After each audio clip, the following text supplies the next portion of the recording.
The Prince by Niccolò Machiavelli. Read by Bob Neufeld.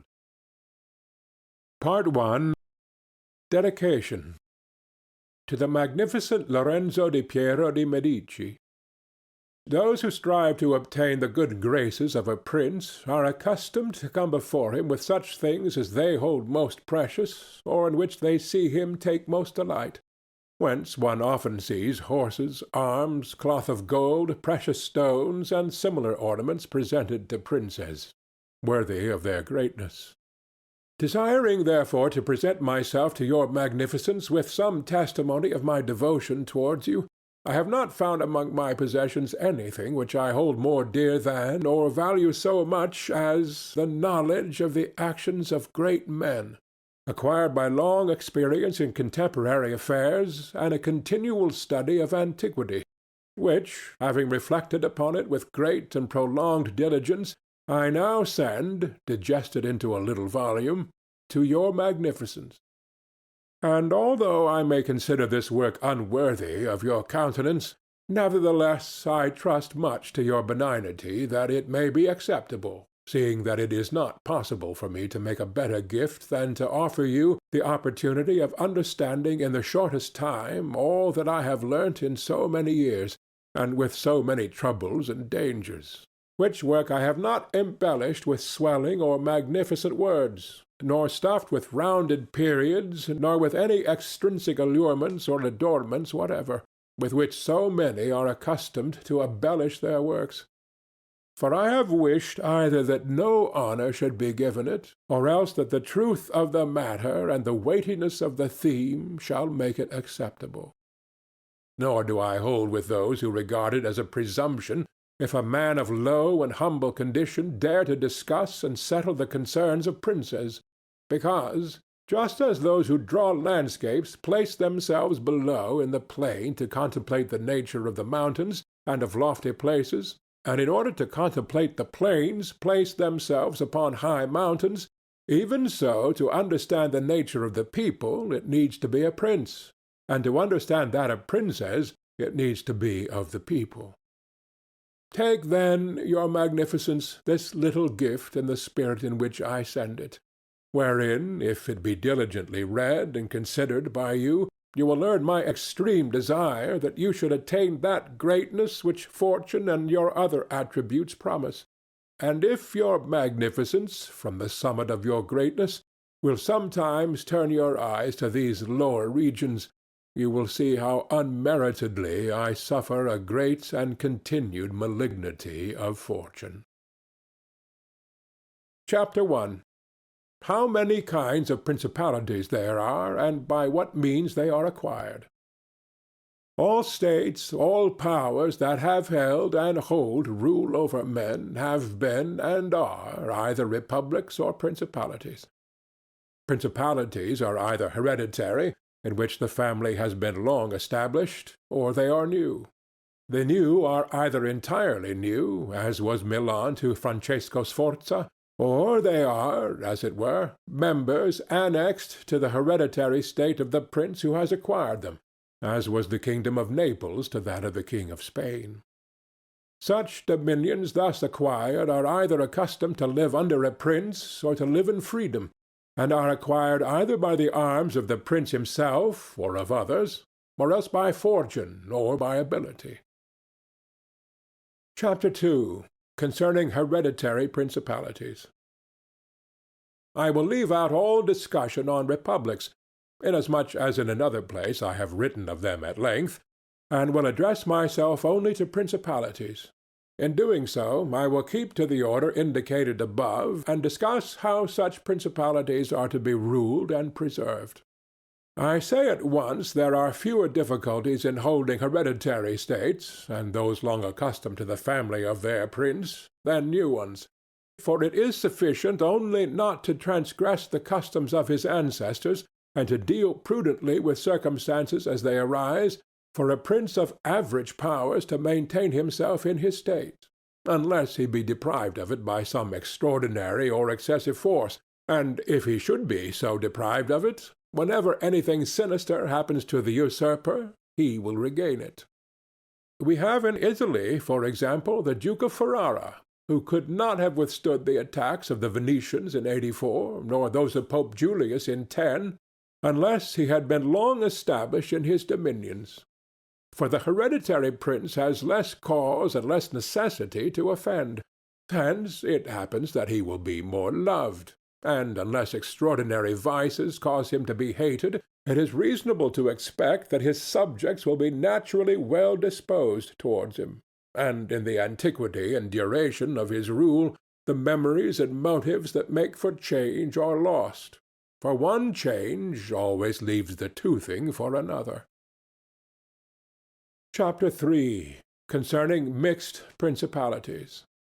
But the difficulties occur in a new principality. And firstly, if it be not entirely new, but is, as it were, a member of a state which, taken collectively, may be called composite, the changes arise chiefly from an inherent difficulty which there is in all new principalities. For men change their rulers willingly, hoping to better themselves, and this hope induces them to take up arms against him who rules, wherein they are deceived, because they afterwards find by experience they have gone from bad to worse. This follows also on another natural and common necessity, which always causes a new prince to burden those who have submitted to him with his soldiery and with infinite other hardships, which he must put upon his new acquisition. In this way you have enemies in all those whom you have injured in seizing that principality, and you are not able to keep those friends who put you there, because of your not being able to satisfy them in the way they expected, and you cannot take strong measures against them, feeling bound to them. For although one may be very strong in armed forces, yet in entering a province one has always need of the good-will of the natives. For these reasons Louis XII, King of France, quickly occupied Milan and as quickly lost it. And to turn him out the first time, it only needed Lodovico's own forces, because those who had opened the gates to him, finding themselves deceived in their hopes of future benefit, would not endure the ill-treatment of the new prince.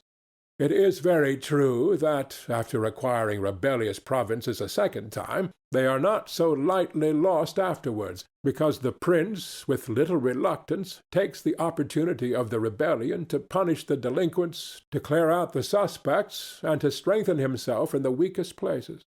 Thus, to cause France to lose Milan the first time, it was enough for the Duke Lodovico to raise insurrections on the borders. But to cause him to lose it a second time, it was necessary to bring the whole world against him, and that his armies should be defeated and driven out of Italy, which followed from the causes above mentioned. Nevertheless, Milan was taken from France both the first and the second time. The general reasons for the first have been discussed.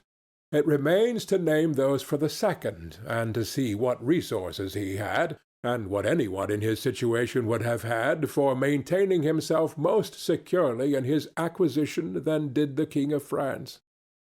Now, I say that those dominions which, when acquired, are added to an ancient state by him who acquires them, are either of the same country and language, or they are not. When they are, it is easier to hold them, especially when they have not been accustomed to self-government. And to hold them securely, it is enough to have destroyed the family of the prince who was ruling them, because the two peoples, preserving in other things the old conditions, and not being unlike in customs, will live quietly together, as one has seen in Brittany, Burgundy, Gascony, and Normandy, which have been bound to France for so long a time. And although there may be some difference in language, nevertheless the customs are alike, and the people will easily be able to get on amongst themselves. He who has annexed them, if he wishes to hold them, has only to bear in mind two considerations. The one, that the family of their former lord is extinguished, the other, that neither their laws nor their taxes are altered, so that in a very short time they will become entirely one body with the old principality. But when states are acquired in a country differing in language, customs, or laws, there are difficulties, and good fortune and great energy are needed to hold them. And one of the greatest and most real helps would be that he who has acquired them should go and reside there. This would make his position more secure and durable, as it has made that of the Turk in Greece, who, notwithstanding all the other measures taken by him for holding that state, if he had not settled there, would not have been able to keep it. Because if one is on the spot, disorders are seen as they spring up, and one can quickly remedy them. But if one is not at hand, they are heard of only when they are great, and then one can no longer remedy them. Besides this, the country is not pillaged by your officials. The subjects are satisfied by prompt recourse to the prince. Thus, wishing to be good, they have more cause to love him, and wishing to be otherwise, to fear him. He who would attack that state from the outside must have the utmost caution. As long as the prince resides there, it can only be wrested from him with the greatest difficulty. The other and better course is to send colonies to one or two places, which may be as keys to that state, for it is necessary either to do this or else to keep there a great number of cavalry and infantry. A prince does not spend much on colonies, for with little or no expense he can send them out and keep them there, and he offends a minority only of the citizens from whom he takes lands and houses to give them to the new inhabitants, and those whom he offends, remaining poor and scattered, are never able to injure him, whilst the rest, being uninjured, are easily kept quiet, and at the same time are anxious not to err for fear it should happen to them as it has to those who have been despoiled. In conclusion, I say that these colonies are not costly. They are more faithful, they injure less, and the injured, as has been said, being poor and scattered, cannot hurt. Upon this one has to remark that men ought either to be well treated or crushed, because they can avenge themselves of lighter injuries. Of more serious ones they cannot. Therefore the injury that is to be done to a man ought to be of such a kind that one does not stand in fear of revenge. But in maintaining armed men there in place of colonies, one spends much more, having to consume on the garrison all the income from the state, so that the acquisition turns into a loss, and many more are exasperated, because the whole state is injured.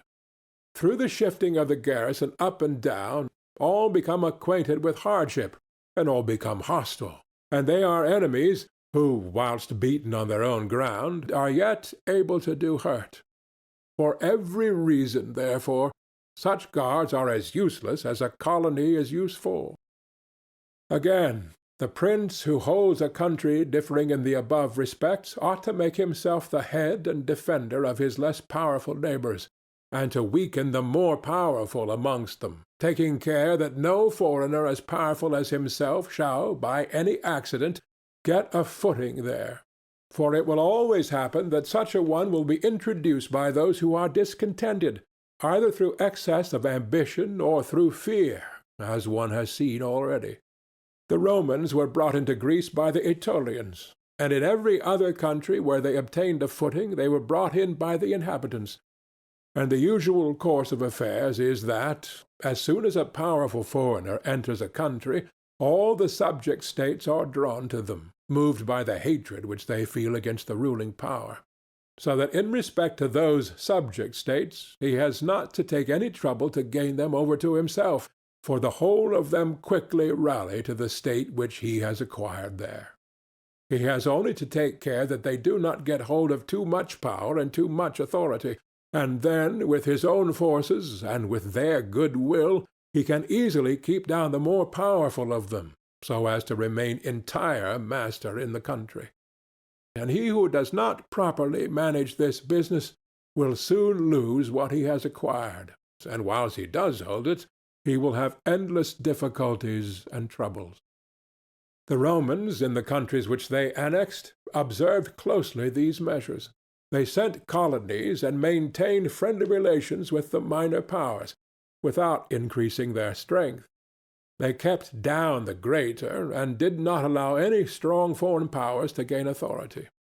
Greece appears to me sufficient for an example. The Achaeans and Aetolians were kept friendly by them. The kingdom of Macedonia was humbled. Antiochus was driven out. Yet the merits of the Achaeans and Aetolians never secured for them permission to increase their power, nor did the persuasions of Philip ever induce the Romans to be his friends without first humbling him, nor did the influence of Antiochus make them agree that he should retain any lordship over the country. Because the Romans did in these instances what all prudent princes ought to do, who have to regard not only present troubles but also future ones, for which they must prepare with every energy, because, when foreseen, it is easy to remedy them.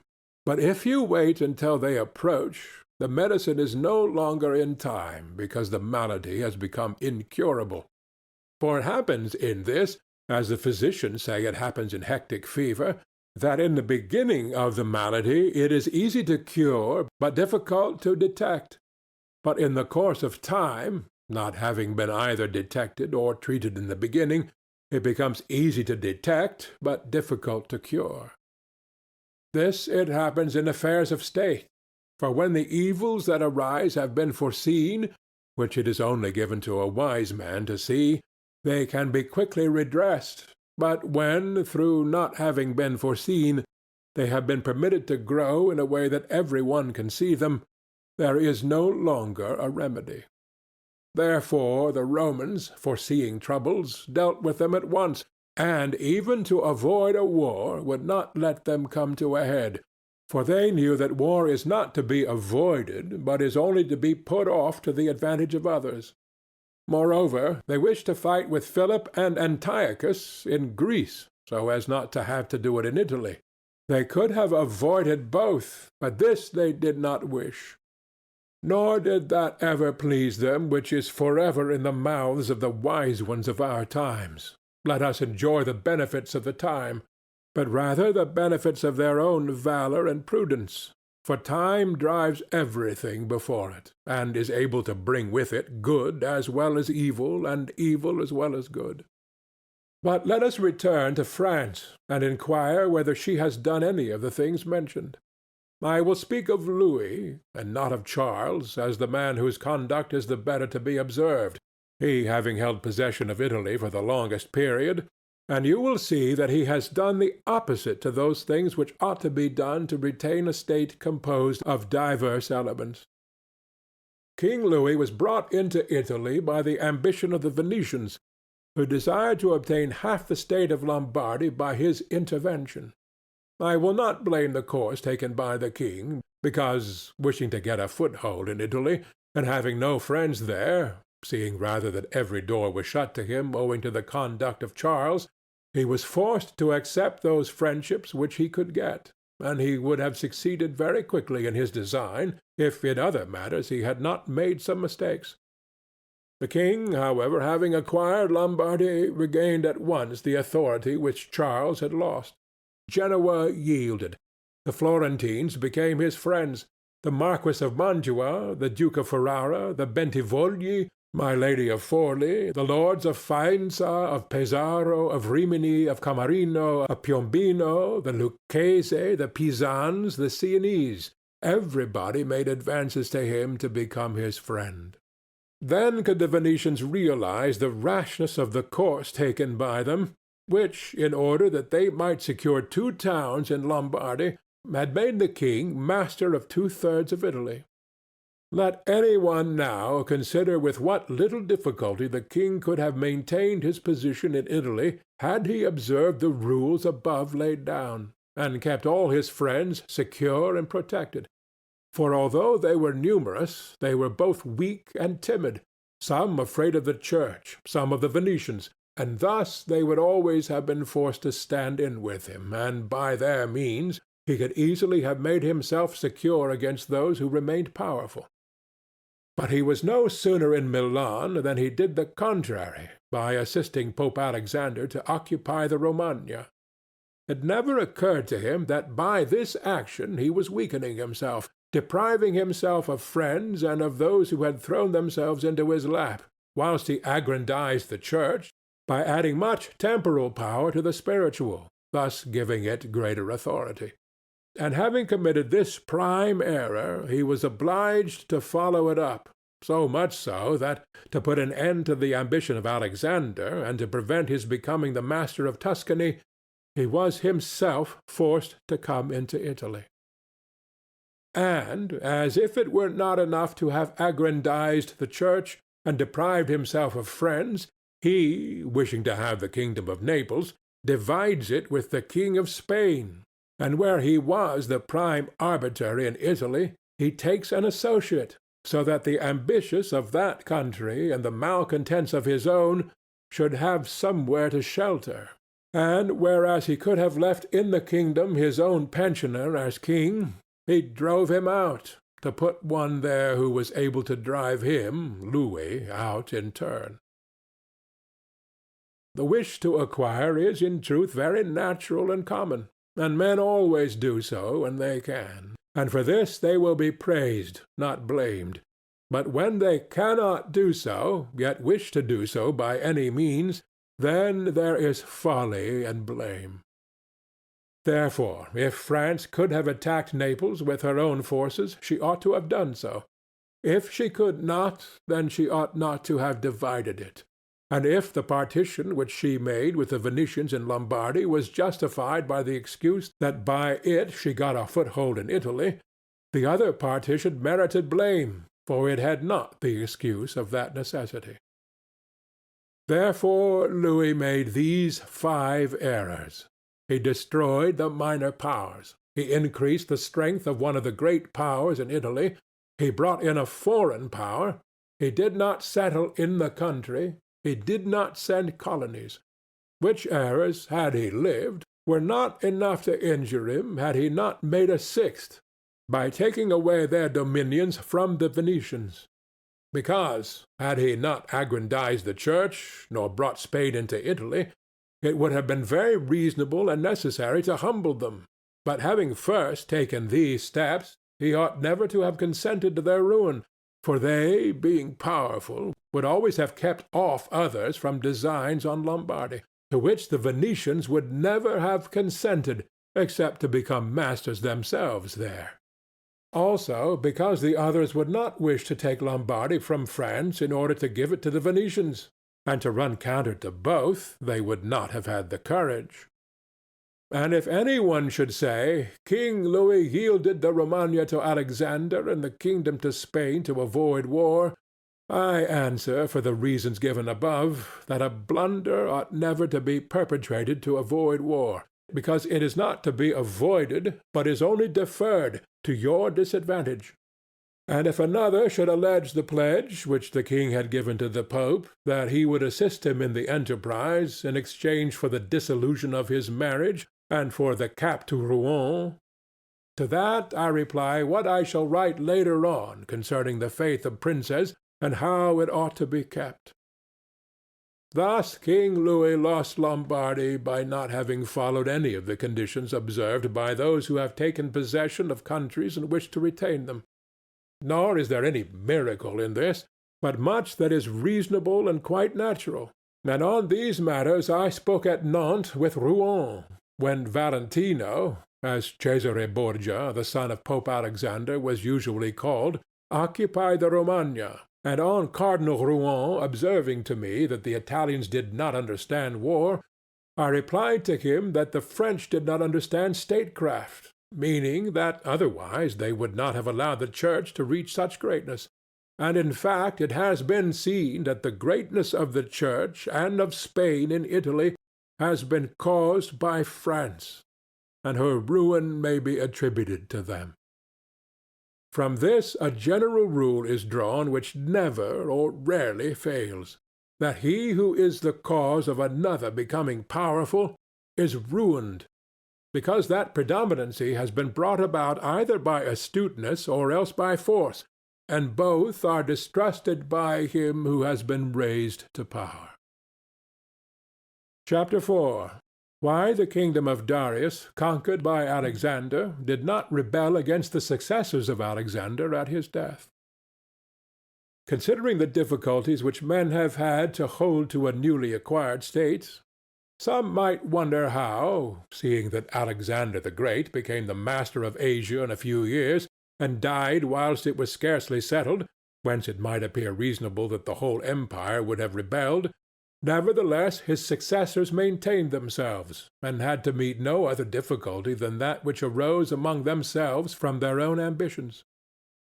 I answer that the principalities of which one has record are found to be governed in two different ways, either by a prince with a body of servants who assist him to govern the kingdom as ministers by his favor and permission, or by a prince and barons who hold that dignity by antiquity of blood and not by the grace of the prince.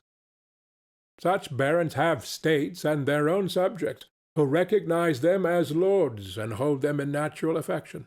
Those states that are governed by a prince and his servants hold their prince in more consideration, because in all the country there is no one who is recognized as superior to him, and if they yield obedience to another, they do it as to a minister and official, and they do not bear him any particular affection. The examples of these two governments in our time are the Turk and the King of France. The entire monarchy of the Turk is governed by one lord, the others are his servants, and dividing his kingdom into sanjaks, he sends there different administrators, and shifts and changes them as he chooses. But the King of France is placed in the midst of an ancient body of lords, acknowledged by their own subjects and beloved by them. They have their own prerogatives, nor can the king take them away except at his peril. Therefore, he who considers both of these states will recognize great difficulties in seizing the state of the Turk, but, once it is conquered, great ease in holding it. The causes of the difficulties in seizing the kingdom of the Turk are that the usurper cannot be called in by the princes of the kingdom, nor can he hope to be assisted in his designs by the revolt of those whom the Lord has around him. This arises from the reasons given above. For his ministers, being all slaves and bondmen, can only be corrupted with great difficulty, and one can expect little advantage from them when they have been corrupted, as they cannot carry the people with them, for the reasons assigned. Hence, he who attacks the Turk must bear in mind that he will find him united, and he will have to rely more on his own strength than on the revolt of others. But if once the Turk has been conquered, and routed in the field in such a way that he cannot replace his armies, there is nothing to fear but the family of this prince, and this being exterminated, there remains no one to fear, the others having no credit with the people. And as the conqueror did not rely on them before his victory, so he ought not to fear them after it. The contrary happens in kingdoms governed like that of France, because one can easily enter there by gaining over some baron of the kingdom, for one always finds malcontents and such as desire a change. Such men, for the reasons given, can open the way into the state and render the victory easy.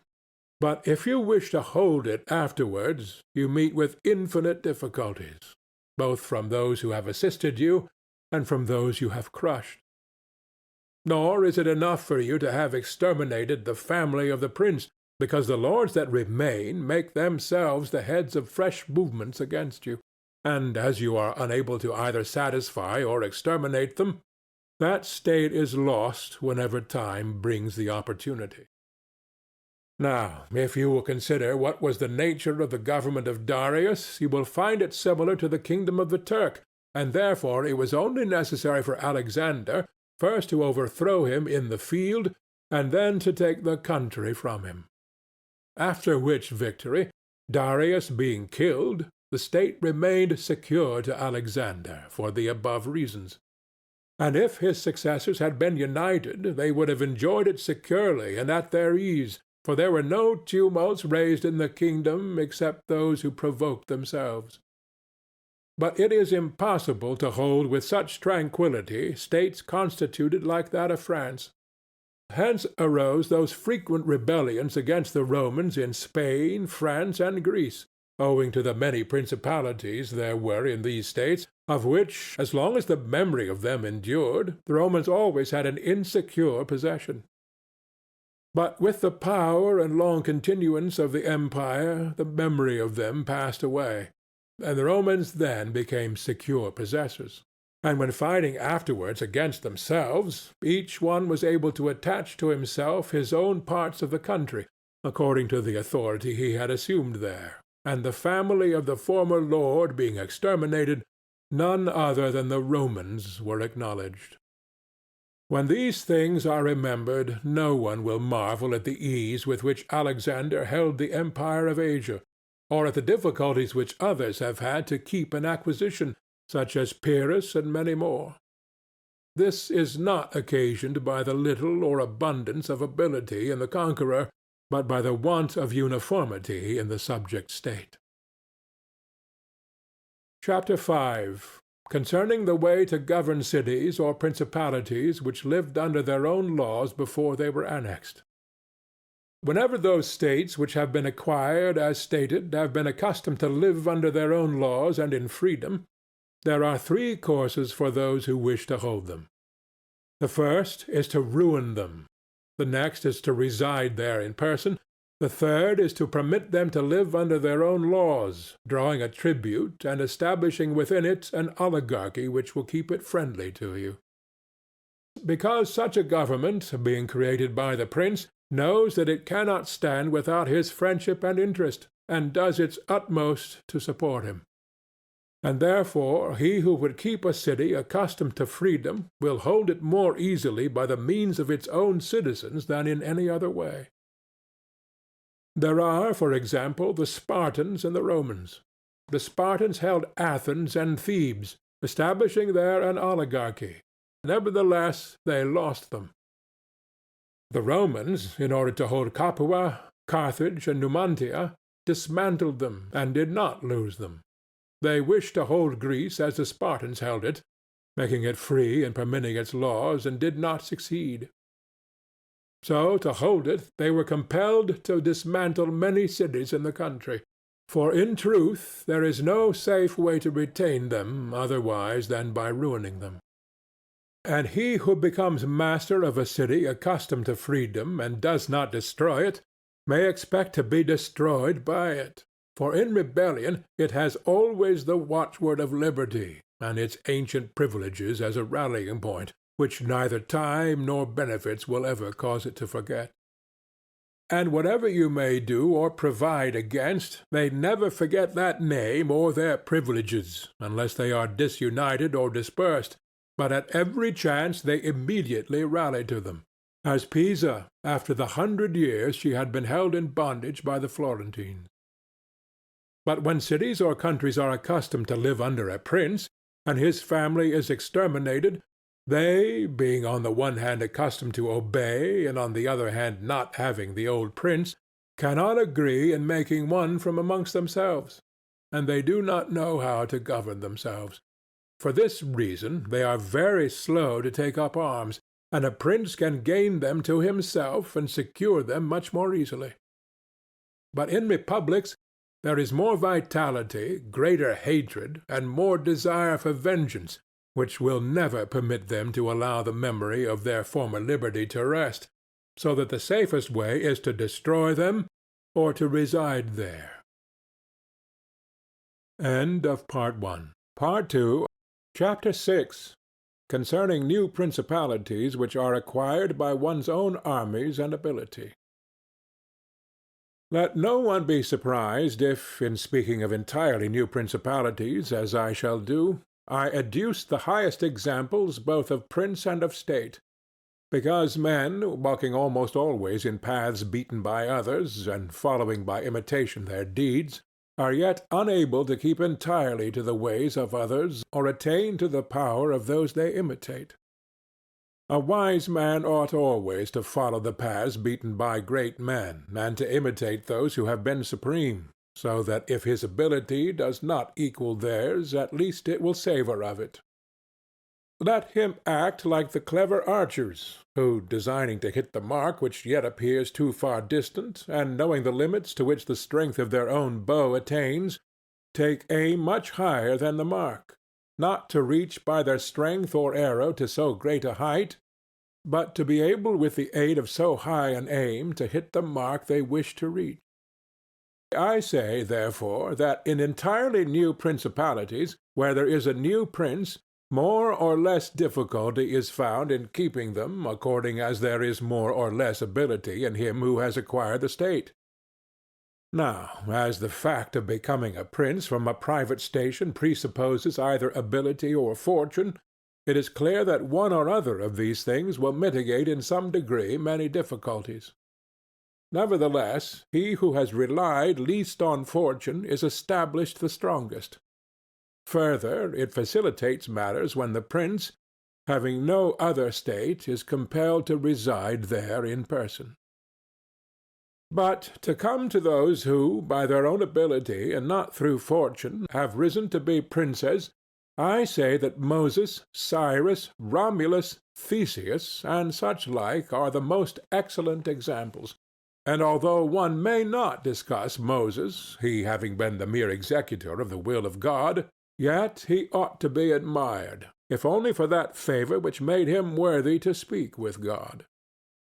But in considering Cyrus and others who have acquired or founded kingdoms, all will be found admirable, and if their particular deeds and conduct shall be considered, they will not be found inferior to those of Moses, although he had so great a preceptor.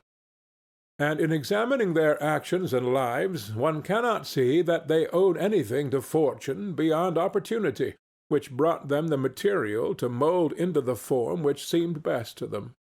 Without that opportunity their powers of mind would have been extinguished, and without those powers the opportunity would have come in vain.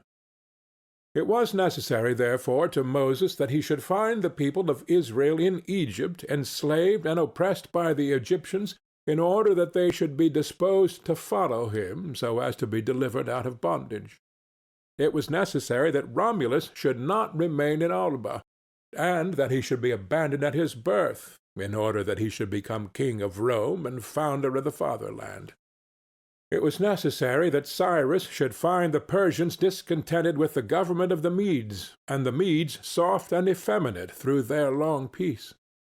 Theseus could not have shown his ability had he not found the Athenians dispersed.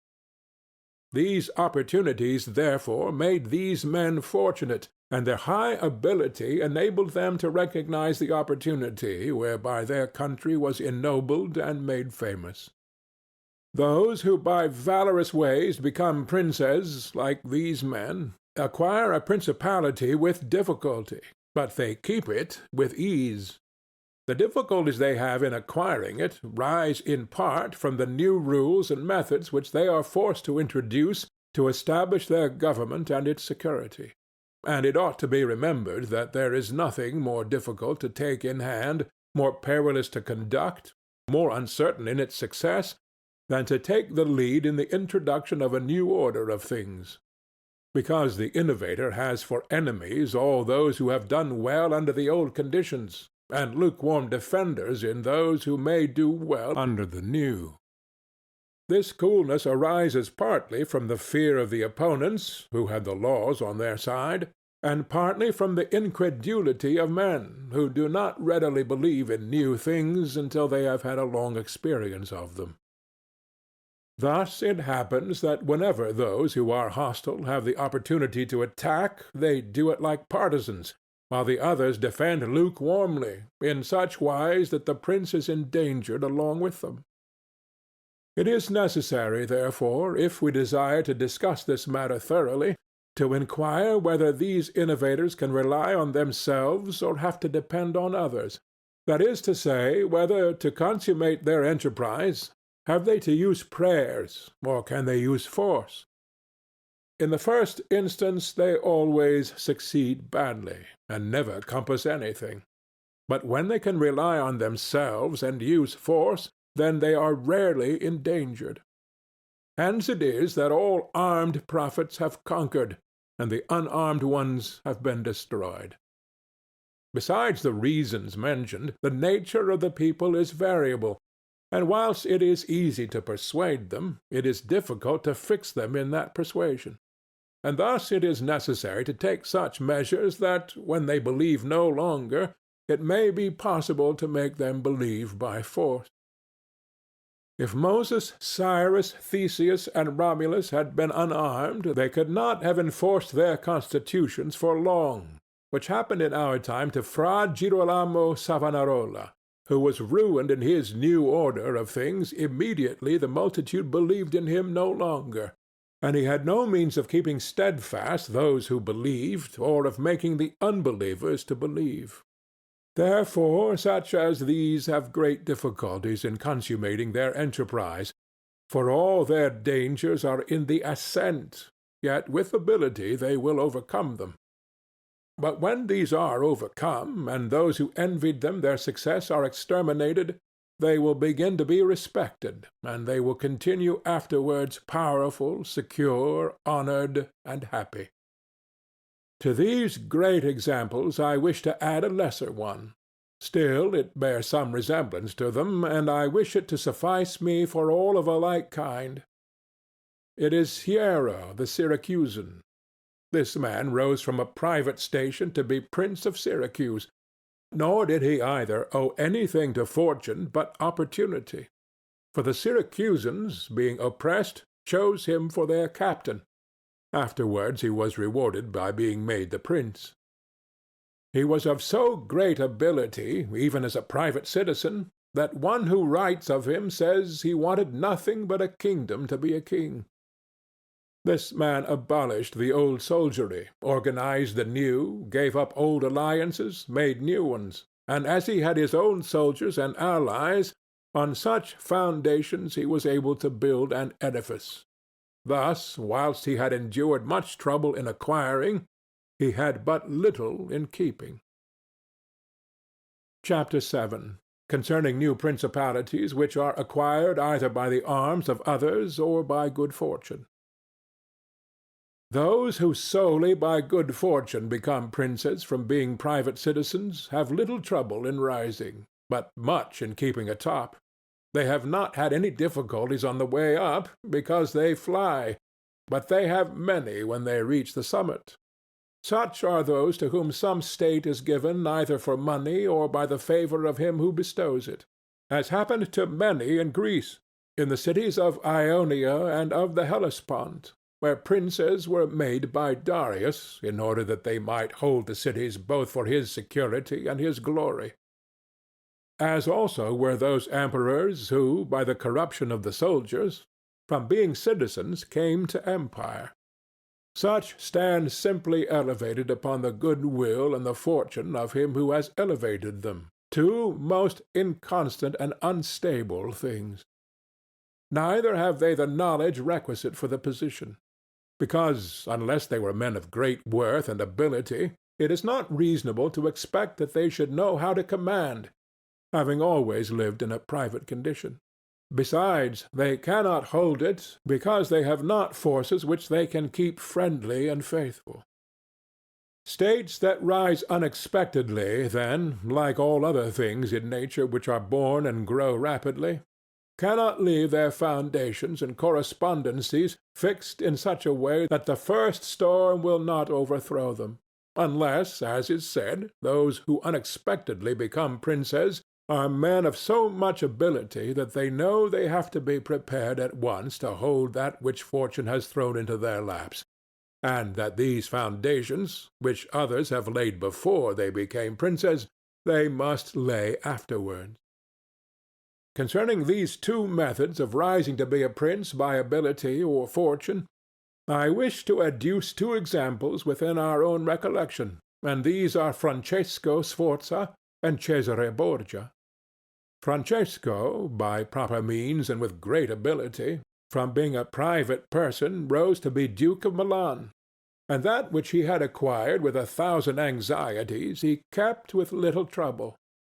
On the other hand, Cesare Borgia, called by the people Duke Valentino, acquired his state during the ascendency of his father, and on its decline he lost it, notwithstanding that he had taken every measure and done all that ought to be done by a wise and able man to fix firmly his roots in the states which the arms and fortunes of others had bestowed on him. Because, as is stated above, he who has not first laid his foundations may be able with great difficulty to lay them afterwards, but they will be laid with trouble to the architect and danger to the building. If, therefore, all the steps taken by the duke be considered, it will be seen that he laid solid foundations for his future power, and I do not consider it superfluous to discuss them, because I do not know what better precepts to give a new prince than the example of his actions, and if his dispositions were of no avail, that was not his fault, but the extraordinary and extreme malignity of fortune. Alexander VI, in wishing to aggrandize the duke, his son, had many immediate and prospective difficulties. Firstly, he did not see his way to make him master of any state that was not a state of the Church, and if he was willing to rob the Church, he knew that the Duke of Milan and the Venetians would not consent, because Faenza and Rimini were already under the protection of the Venetians. Besides this, he saw the arms of Italy, especially those by which he might have been assisted, in hands that would fear the aggrandizement of the Pope, namely the Orsini and the Colonnesi and their following. It behooved him, therefore, to upset this state of affairs and embroil the powers, so as to make himself securely master of part of their states. This was easy for him to do, because he found the Venetians, moved by other reasons, inclined to bring back the French into Italy. He would not only not oppose this, but he would render it more easy by dissolving the former marriage of King Louis. Therefore the king came into Italy with the assistance of the Venetians and the consent of Alexander. He was no sooner in Milan than the Pope had soldiers from him for the attempt on the Romagna, which yielded to him on the reputation of the king. The duke, therefore, having acquired the Romagna and beaten the Colonnesi, while wishing to hold that and to advance further, was hindered by two things.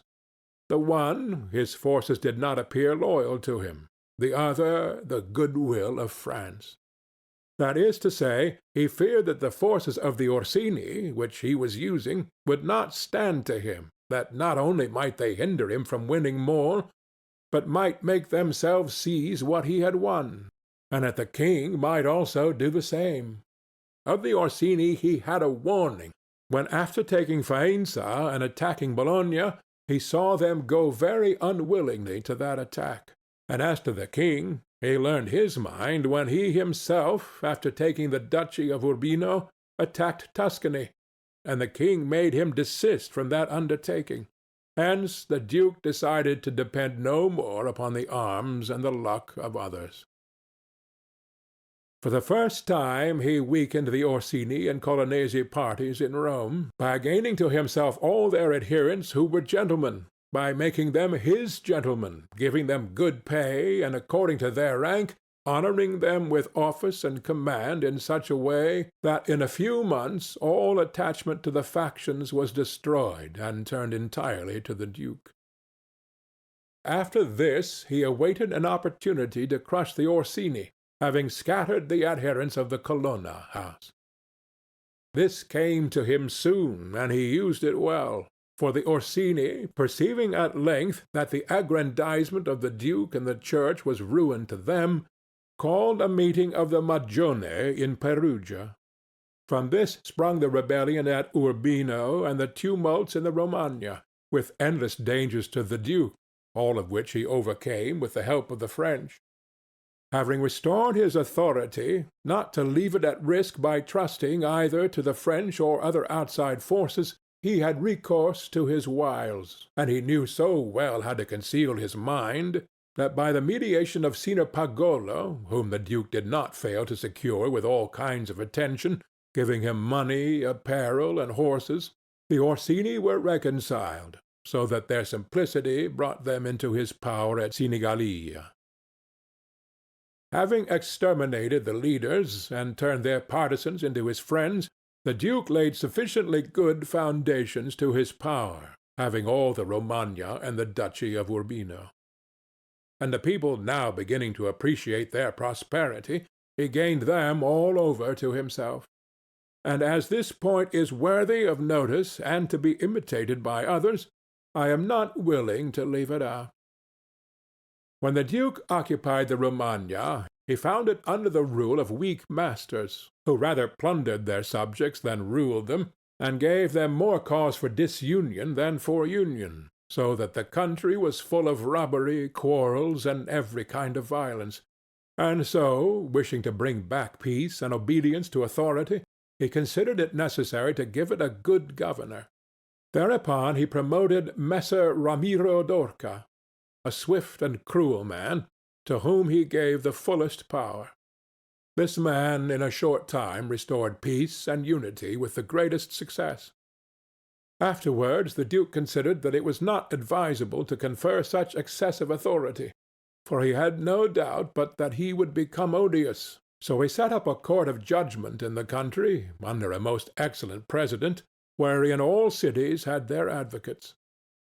And because he knew that the past severity had caused some hatred against himself, so, to clear himself in the minds of the people and gain them entirely to himself, he desired to show that if any cruelty had been practised, it had not originated with him, but in the natural sternness of the minister.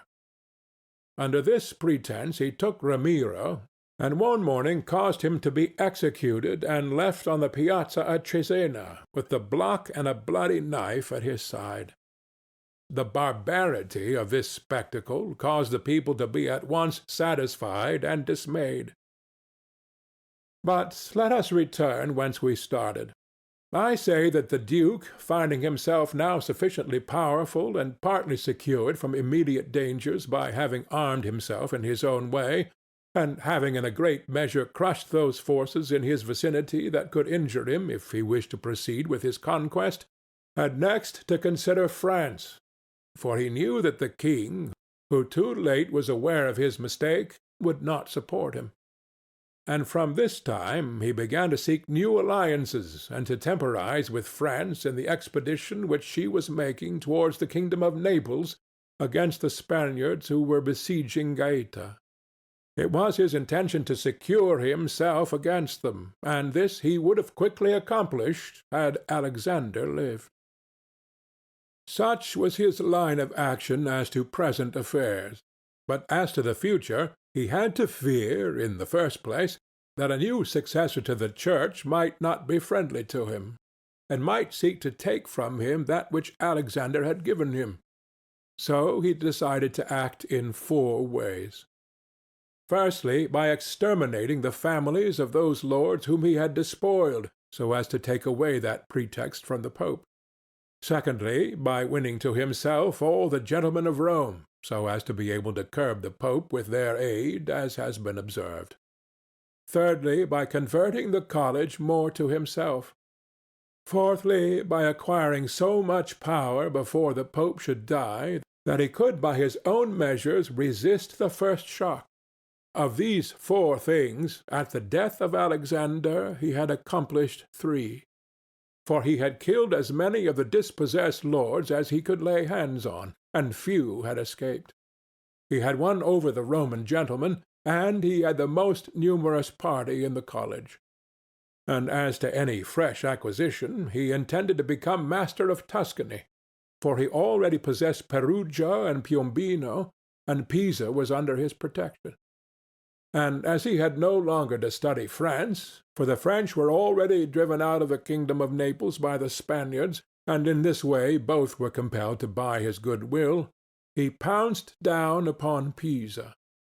After this, Lucca and Siena yielded at once, partly through hatred and partly through fear of the Florentines, and the Florentines would have had no remedy had he continued to prosper as he was prospering the year that Alexander died, for he had acquired so much power and reputation that he would have stood by himself, and no longer have depended on the luck and forces of others, but solely on his own power and ability. But Alexander died 5 years after he had first drawn the sword. He left the duke with the state of Romagna alone consolidated, with the rest in the air, between two most powerful hostile armies, and sick unto death.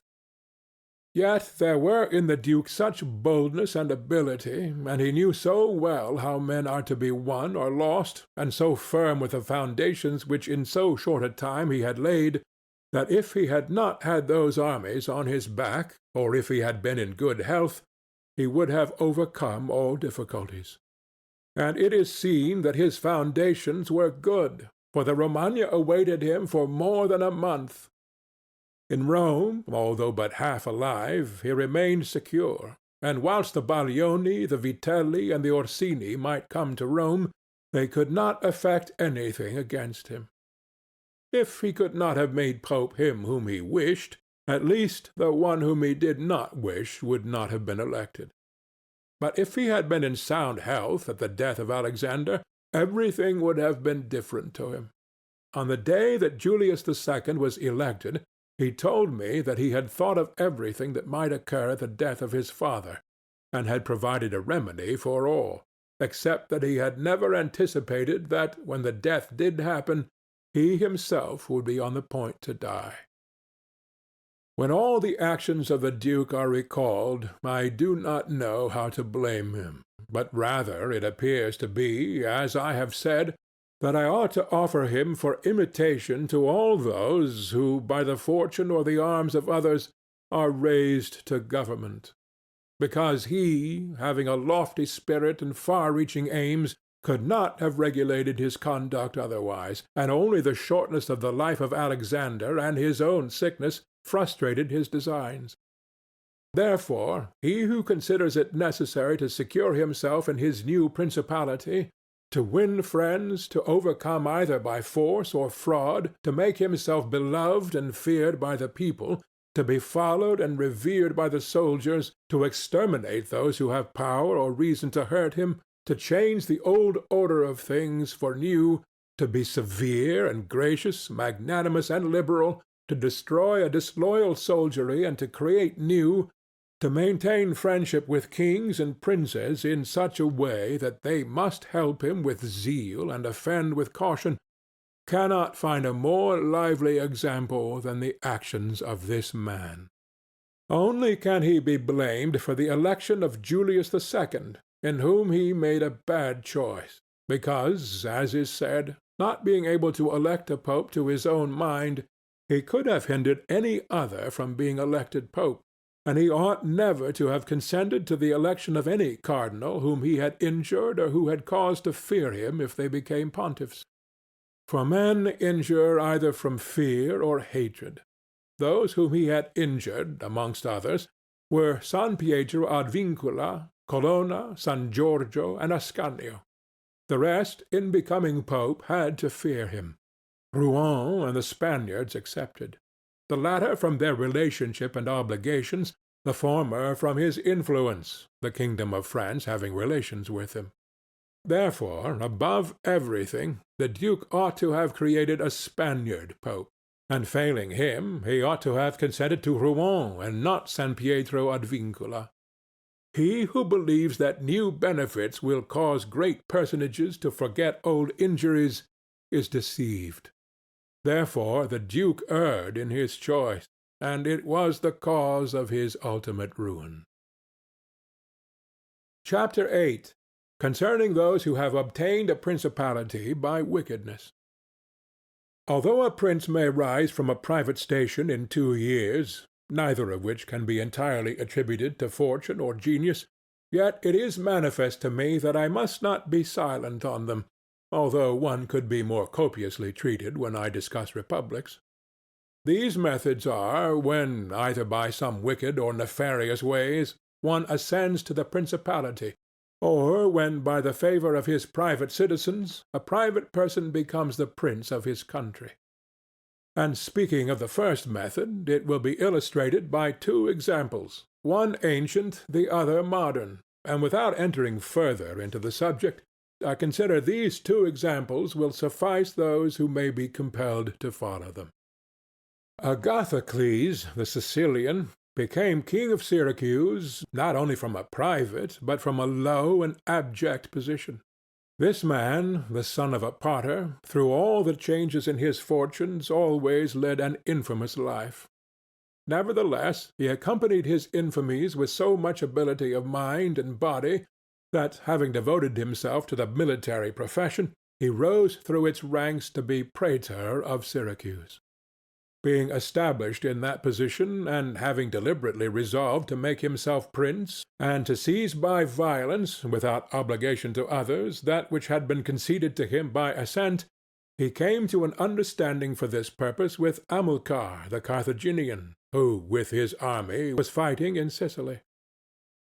One morning he assembled the people and the senate of Syracuse, as if he had to discuss with them things relating to the republic, and at a given signal the soldiers killed all the senators and the richest of the people.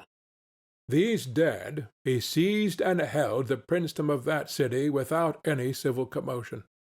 And although he was twice routed by the Carthaginians, and ultimately besieged, yet not only was he able to defend his city, but leaving part of his men for its defense, with the others he attacked Africa, and in a short time raised the siege of Syracuse. The Carthaginians, reduced to extreme necessity, were compelled to come to terms with Agathocles, and, leaving Sicily to him, had to be content with the possession of Africa. Therefore, he who considers the actions and the genius of this man will see nothing, or little, which can be attributed to fortune, inasmuch as he attained preeminence, as is shown above, not by the favor of any one, but step by step in the military profession, which steps were gained with 1,000 troubles and perils, and were afterwards boldly held by him with many hazardous dangers. Yet it cannot be called talent to slay fellow-citizens, to deceive friends, to be without faith, without mercy, without religion. Such methods may gain empire, but not glory. Still, if the courage of Agathocles in entering into and extricating himself from dangers be considered, together with his greatness of mind in enduring and overcoming hardships, it cannot be seen why he should be esteemed less than the most notable captain. Nevertheless, his barbarous cruelty and inhumanity, with infinite wickedness, do not permit him to be celebrated among the most excellent men. What he achieved cannot be attributed either to fortune or genius. In our times, during the rule of Alexander VI, Oliverotto da Fermo, having been left an orphan many years before, was brought up by his maternal uncle, Giovanni Fogliani, and in the early days of his youth sent to fight under Pagolo Vitelli, that being trained under his discipline he might attain some high position in the military profession. After Pagolo died, he fought under his brother Vitellozzo, and in a very short time, being endowed with wit and a vigorous body and mind, he became the first man in his profession. But it appearing a paltry thing to serve under others, he resolved, with the aid of some citizens of Fermo, to whom the slavery of their country was dearer than its liberty, and with the help of Vitelleschi, to seize Fermo. So he wrote to Giovanni Fogliani that, having been away from home for many years, he wished to visit him and his city, and in some measure to look upon his patrimony. And although he had not labored to acquire anything except honor, yet, in order that the citizens should see he had not spent his time in vain, he desired to come honorably, so would be accompanied by 100 horsemen, his friends and retainers. And he entreated Giovanni to arrange that he should be received honorably by the Fermians, all of which would not be only to his honor, but also to that of Giovanni himself, who had brought him up. Giovanni therefore did not fail in any attention due to his nephew, and he caused him to be honorably received by the Fermians, and he lodged him in his own house, where, having passed some days, and having arranged what was necessary for his wicked designs, Oliverotto gave a solemn banquet, to which he invited Giovanni Fogliani and the chiefs of Fermo.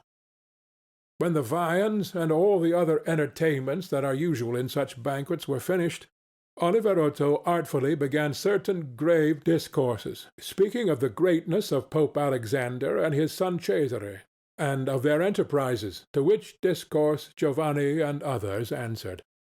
But he rose at once, saying that such matters ought to be discussed in a more private place, and he betook himself to a chamber, whither Giovanni and the rest of the citizens went in after him. No sooner were they seated than soldiers issued from secret places and slaughtered Giovanni and the rest. After these murders, Oliverotto, mounted on horseback, rode up and down the town, and besieged the chief magistrate in the palace, so that in fear the people were forced to obey him, and to form a government, of which he made himself the prince. He killed all the malcontents who were able to injure him, and strengthened himself with new civil and military ordinances, in such a way that in the year during which he held the principality, not only was he secure in the city of Fermo, but he had become formidable to all his neighbors. And his destruction wouldn't have been as difficult as that of Agathocles if he had not allowed himself to be overreached by Cesare Borgia, who took him with the Orsini and Vitelli at Sinigalia, as was stated above. Thus, 1 year after he had committed his parricide, he was strangled, together with Vitellozzo, whom he had made his leader in valor and wickedness. Some may wonder how it can happen that Agathocles and his like, after infinite treacheries and cruelties, should live for long secure in his country, and defend himself from external enemies, and never be conspired against by his own citizens, seeing that many others, by means of cruelty, have never been able even in peaceful times to hold the state, still less in the doubtful times of war. I believe that this falls from severities being badly or properly used. Those may be called properly used, if of evil it is possible to speak well, that are applied at one blow and are necessary to one's security, and that are not persisted in afterwards, unless they can be turned to the advantage of the subject. The badly employed are those which, notwithstanding they may be few in the commencement, multiply with time rather than decrease.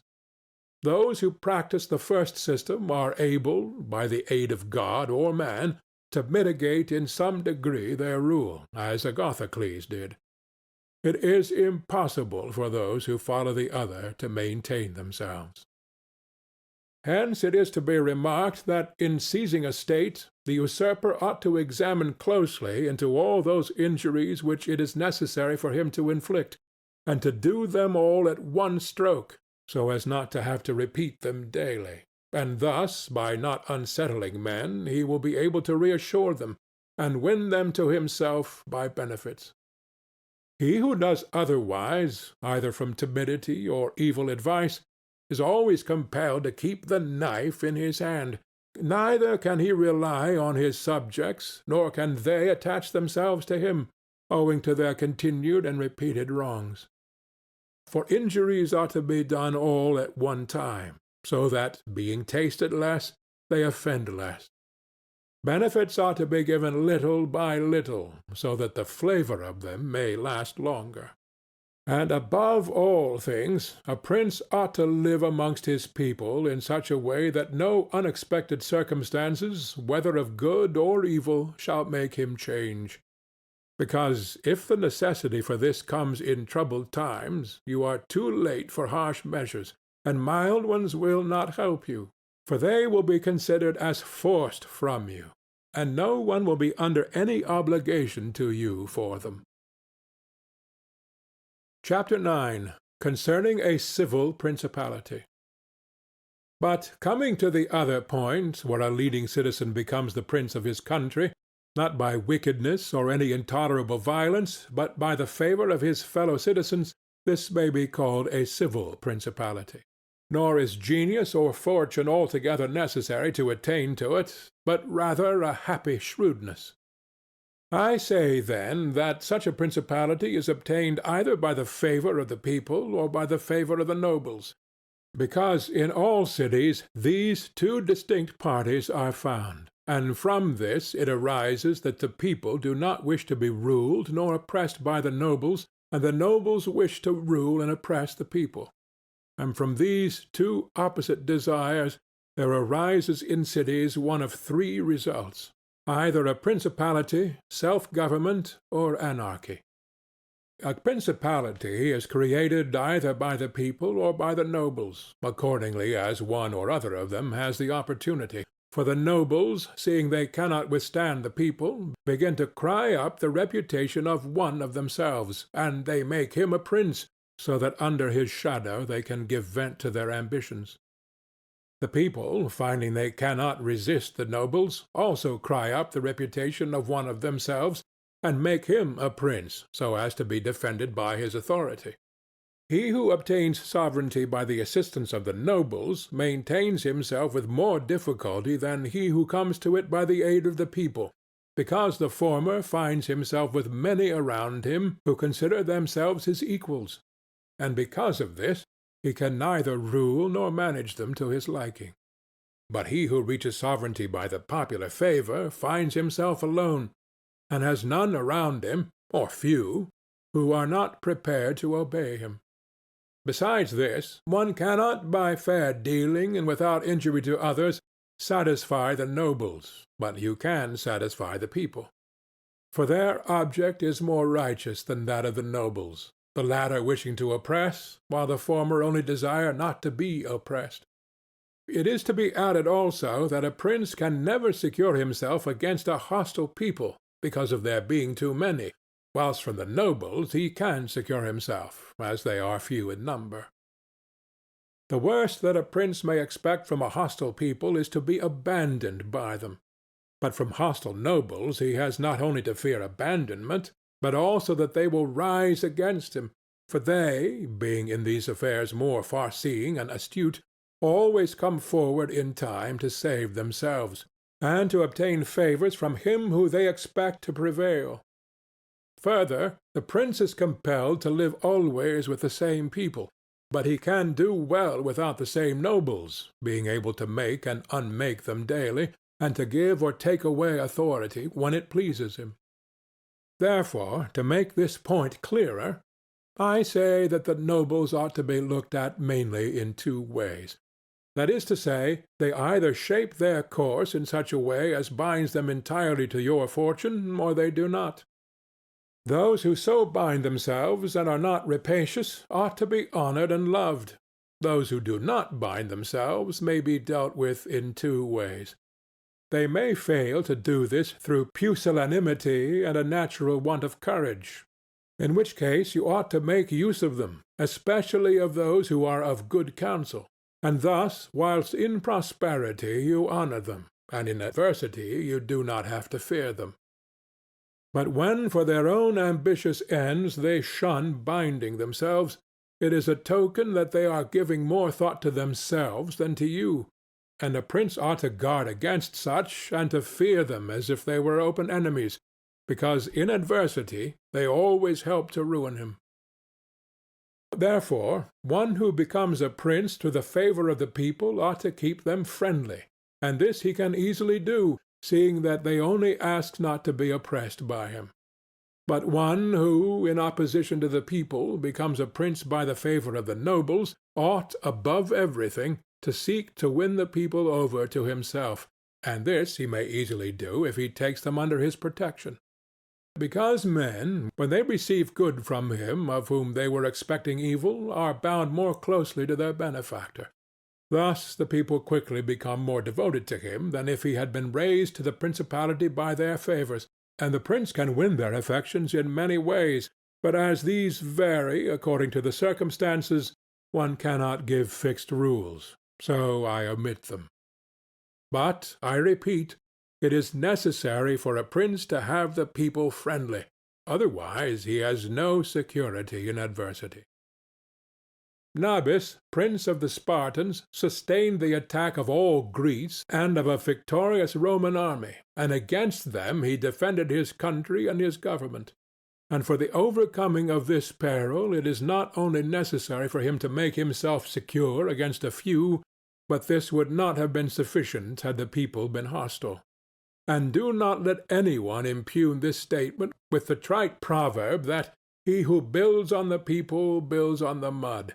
For this is true when a private citizen makes a foundation there, and persuades himself that the people will free him when he is oppressed by his enemies or by the magistrates, wherein he would find himself very often deceived, as happened to the Gracchi in Rome and to Messer Giorgio Scudli in Florence.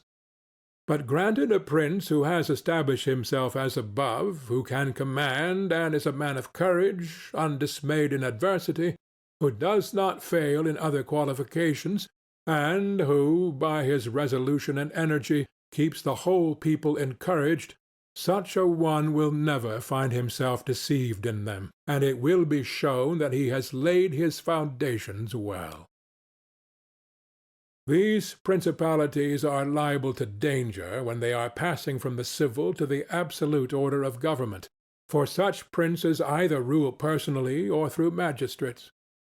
In the latter case their government is weaker and more insecure, because it rests entirely on the good-will of those citizens who are raised to the magistracy, and who, especially in troubled times, can destroy the government with great ease, either by intrigue or open defiance, and the prince has not the chance, amid tumults, to exercise absolute authority, because the citizens and subjects, accustomed to receive orders from magistrates, are not of a mind to obey him amid these confusions, and there will always be, in doubtful times, a scarcity of men whom he can trust.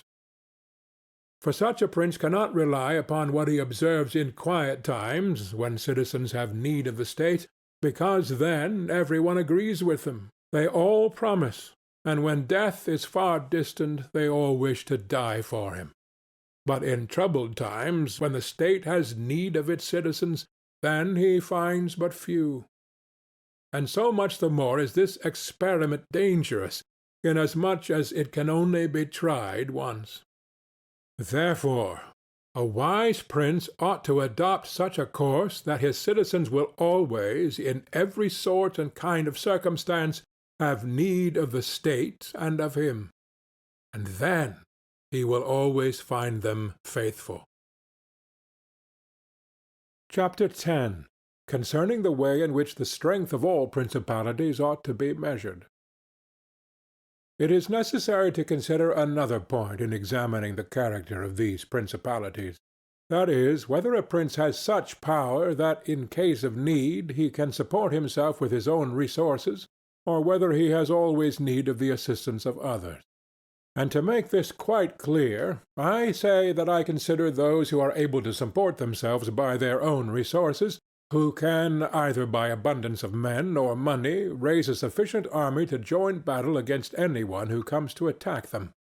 And I consider those always to have need of others who cannot show themselves against the enemy in the field, but are forced to defend themselves by sheltering behind walls. The first case has been discussed, but we will speak of it again should it recur.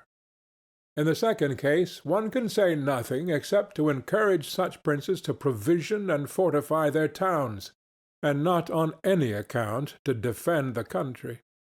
And whoever shall fortify his town well, and shall have managed the other concerns of his subjects in the way stated above, and to be often repeated, will never be attacked without great caution.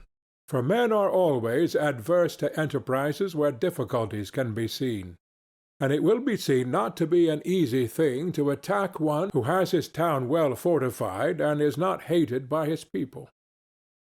The cities of Germany are absolutely free. They own but little country around them, and they yield obedience to the emperor when it suits them. Nor do they fear this or any other power they may have near them, because they are fortified in such a way that every one thinks the taking of them by assault would be tedious and difficult, seeing they have proper ditches and walls, they have sufficient artillery, and they always keep in public depots enough for 1 year's eating, drinking, and firing. And beyond this, to keep the people quiet and without loss to the state, they always have the means of giving work to the community in those labors that are the life and strength of the city. and on the pursuit of which the people are supported. They also hold military exercises in repute, and moreover have many ordinances to uphold them. Therefore a prince who has a strong city and had not made himself odious will not be attacked, or if any one should attack, he will only be driven off with disgrace. Again, because that the affairs of this world are so changeable, it is almost impossible to keep an army a whole year in the field without being interfered with. And whoever should reply, "If the people have property outside the city and see it burnt, they will not remain patient, and the long siege and self-interest will make them forget their prince," to this I answer that a powerful and courageous prince will overcome all such difficulties by giving at one time hope to his subjects that the evil will not be for long, at another time fear of the cruelty of the enemy, then preserving himself adroitly from those subjects who seem to him to be too bold.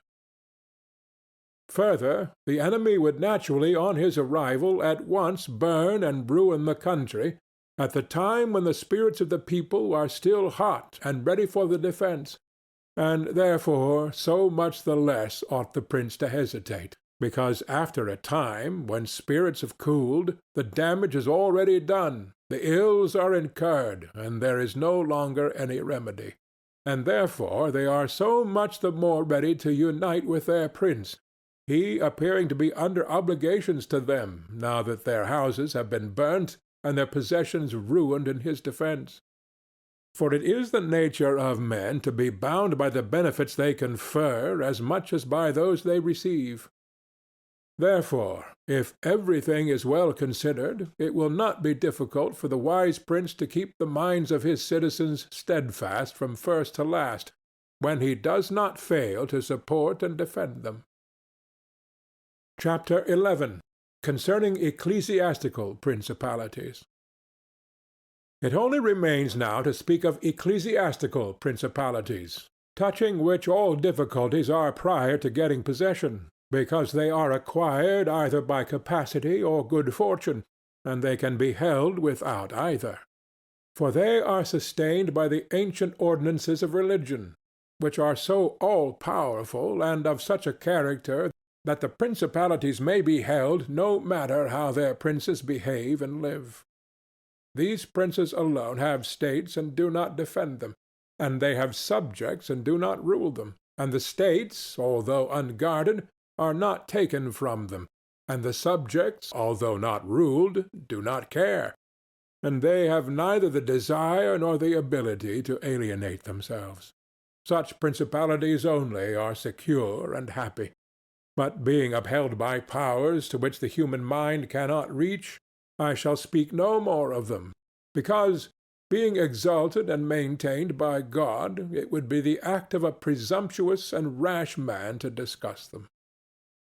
Nevertheless, if any one should ask of me how comes it that the Church has attained such greatness in temporal power, seeing that from Alexander backwards the Italian potentates, not only those who have been called potentates, but every baron and lord, though the smallest, have valued the temporal power very slightly, yet now a king of France trembles before it, and it has been able to drive him from Italy and to ruin the Venetians, although this may be very manifest, it does not appear to me superfluous to recall it in some measure to memory.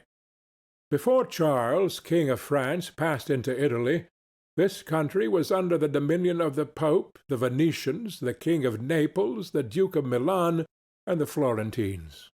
These potentates had two principal anxieties: the one, that no foreigner should enter Italy under arms; the other, that none of themselves should seize more territory.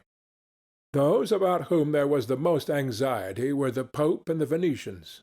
To restrain the Venetians, the union of all the others was necessary, as it was for the defense of Ferrara, and to keep down the Pope they made use of the barons of Rome, who, being divided into two factions, Orsini and Colonnesi, had always a pretext for disorder, and, standing with arms in their hands under the eyes of the pontiff, kept the pontificate weak and powerless. And although there might arise sometimes a courageous pope, such as Sixtus, yet neither fortune nor wisdom could rid him of his annoyances. And the short life of a pope is also a cause of weakness, for in the 10 years, which is the average life of a pope, he can with difficulty lower one of the factions. And if, so to speak, one people should almost destroy the Colonnesi, another would arise hostile to the Orsini, who would support their opponents, and yet would not have time to ruin the Orsini. This was the reason why the temporal powers of the Pope were little esteemed in Italy. Alexander VI rose afterwards, who of all the pontiffs that have ever been showed how a pope with both money and arms was able to prevail, and through the instrumentality of the Duke Valentino, and by reason of the entry of the French, he brought about all those things which I have discussed above in the actions of the duke. And although his intention was not to aggrandize the church but the duke, nevertheless what he did contributed to the greatness of the church, which, after his death and the ruin of the duke, became the heir to all his labors. Pope Julius came afterwards, and found the church strong, possessing all the Romagna, the barons of Rome reduced to impotence, and through the chastisements of Alexander, the factions wiped out. He also found the way open to accumulate money in a manner such as had never been practised before Alexander's time. Such things Julius not only followed, but improved upon, and he intended to gain Bologna, to ruin the Venetians, and to drive the French out of Italy. All of these enterprises prospered with him, and so much the more to his credit, inasmuch as he did everything to strengthen the church and not any private person. He kept also the Orsini and Colonnesi factions within the bounds in which he found them, and although there was among them some mind to make disturbance, nevertheless he held two things firm: the one, the greatness of the church, with which he terrified them, and the other, not allowing them to have their own cardinals, who caused the disorders among them. For whenever these factions have their cardinals, they do not remain quiet for long, because cardinals foster the factions in Rome and out of it, and the barons are compelled to support them, and thus from the ambitions of prelates arise disorders and tumults among the barons. For these reasons his Holiness Pope Leo found the pontificate most powerful, and it is to be hoped that if others made it great in arms, he will make it still greater and more venerated by his goodness and infinite other virtues. End of Part 2. Part 3. Chapter 12. How many kinds of soldiery there are, and concerning mercenaries. Having discoursed particularly on the characteristics of such principalities as in the beginning I proposed to discuss, and having considered in some degree the causes of their being good or bad, and having shown the methods by which many have sought to acquire them and to hold them, it now remains for me to discuss generally the means of offence and defence which belong to each of them. We have seen above how necessary it is for a prince to have his foundations well laid, otherwise it follows of necessity he will go to ruin. The chief foundations of all states, new as well as old or composite, are good laws and good arms, and as there cannot be good laws where the state is not well armed, it follows that where they are well armed they have good laws. I shall leave the laws out of the discussion, and shall speak of the arms. I say, therefore, that the arms with which a prince defends his state are either his own, or they are mercenaries, auxiliaries, or mixed. Mercenaries and auxiliaries are useless and dangerous, and if one holds his state based on these arms, he will stand neither firm nor safe, for they are disunited, ambitious, and without discipline, unfaithful, valiant before friends, cowardly before enemies. They have neither the fear of God nor fidelity to men, and destruction is deferred only so long as the attack is. For in peace one is robbed by them, and in war by the enemy. The fact is, they have no other attraction or reason for keeping the field than the trifle of a stipend, which is not sufficient to make them willing to die for you. They are ready enough to be your soldiers whilst you do not make war, but if war comes, they take themselves off, or run from the foe. Which I should have little trouble to prove, for the ruin of Italy has been caused by nothing else than by resting all her hopes for many years on mercenaries. And although they formerly made some display and appeared valiant amongst themselves, yet when the foreigners came, they showed what they were. Thus it was that Charles, King of France, was allowed to seize Italy with chalk in hand, and he who told us that our sins were the cause of it told the truth, but they were not the sins he imagined, but those which I have related, and as they were the sins of princes, it is the princes who have also suffered the penalty. I wish to demonstrate further the infelicity of these arms. The mercenary captains are either capable men or they are not. If they are, you cannot trust them, because they always aspire to their own greatness, either by oppressing you, who are their master, or others contrary to your intentions. But if the captain is not skilful, you are ruined in the usual way. And if it be urged that whoever is armed will act in the same way, whether mercenary or not, I reply that when arms have to be resorted to, either by a prince or a republic, then the prince ought to go in person and perform the duty of a captain. The republic has to send its citizens, and when one is sent who does not turn out satisfactorily, it ought to recall him, and when one is worthy, to hold him by the laws so that he does not leave the command. And experience has shown princes and republics single-handed making the greatest progress, and mercenaries doing nothing except damage, and it is more difficult to bring a republic, armed with its own arms, under the sway of one of its citizens, than it is to bring one armed with foreign arms. Rome and Sparta stood for many ages armed and free. The Switzers are completely armed and quite free. Of ancient mercenaries, for example, there are the Carthaginians, who were oppressed by their mercenary soldiers after the first war with the Romans, although the Carthaginians had their own citizens for captains. After the death of Epaminondas, Philip of Macedon was made captain of their soldiers by the Thebans, and after victory he took away their liberty. Duke Filippo being dead, the Milanese enlisted Francesco Sforza against the Venetians, and he, having overcome the enemy at Caravaggio, allied himself with them to crush the Milanese, his masters. His father, Sforza, having been engaged by Queen Johanna of Naples, left her unprotected, so that she was forced to throw herself into the arms of the King of Aragon in order to save her kingdom. And if the Venetians and Florentines formerly extended their dominions by these arms, and yet their captains did not make themselves princes, but have defended them, I reply that the Florentines in this case have been favored by chance, for of the able captains, of whom they might have stood in fear, some have not conquered, some have been opposed, and others have turned their ambitions elsewhere. One who did not conquer was Giovanni Acuto, and since he did not conquer, his fidelity cannot be proved. But every one will acknowledge that had he conquered, the Florentines would have stood at his discretion. Sforza had the Bracceschi always against him, so they watched each other. Francesco turned his ambition to Lombardy, Braccio against the Church and the kingdom of Naples. But let us come to that which happened a short while ago. The Florentines appointed as their captain Pagolo Vitelli, a most prudent man who, from a private position, had risen to the greatest renown. If this man had taken Pisa, nobody can deny that it would have been proper for the Florentines to keep in with him, for if he became the soldier of their enemies, they had no means of resisting, and if they held to him, they must obey him.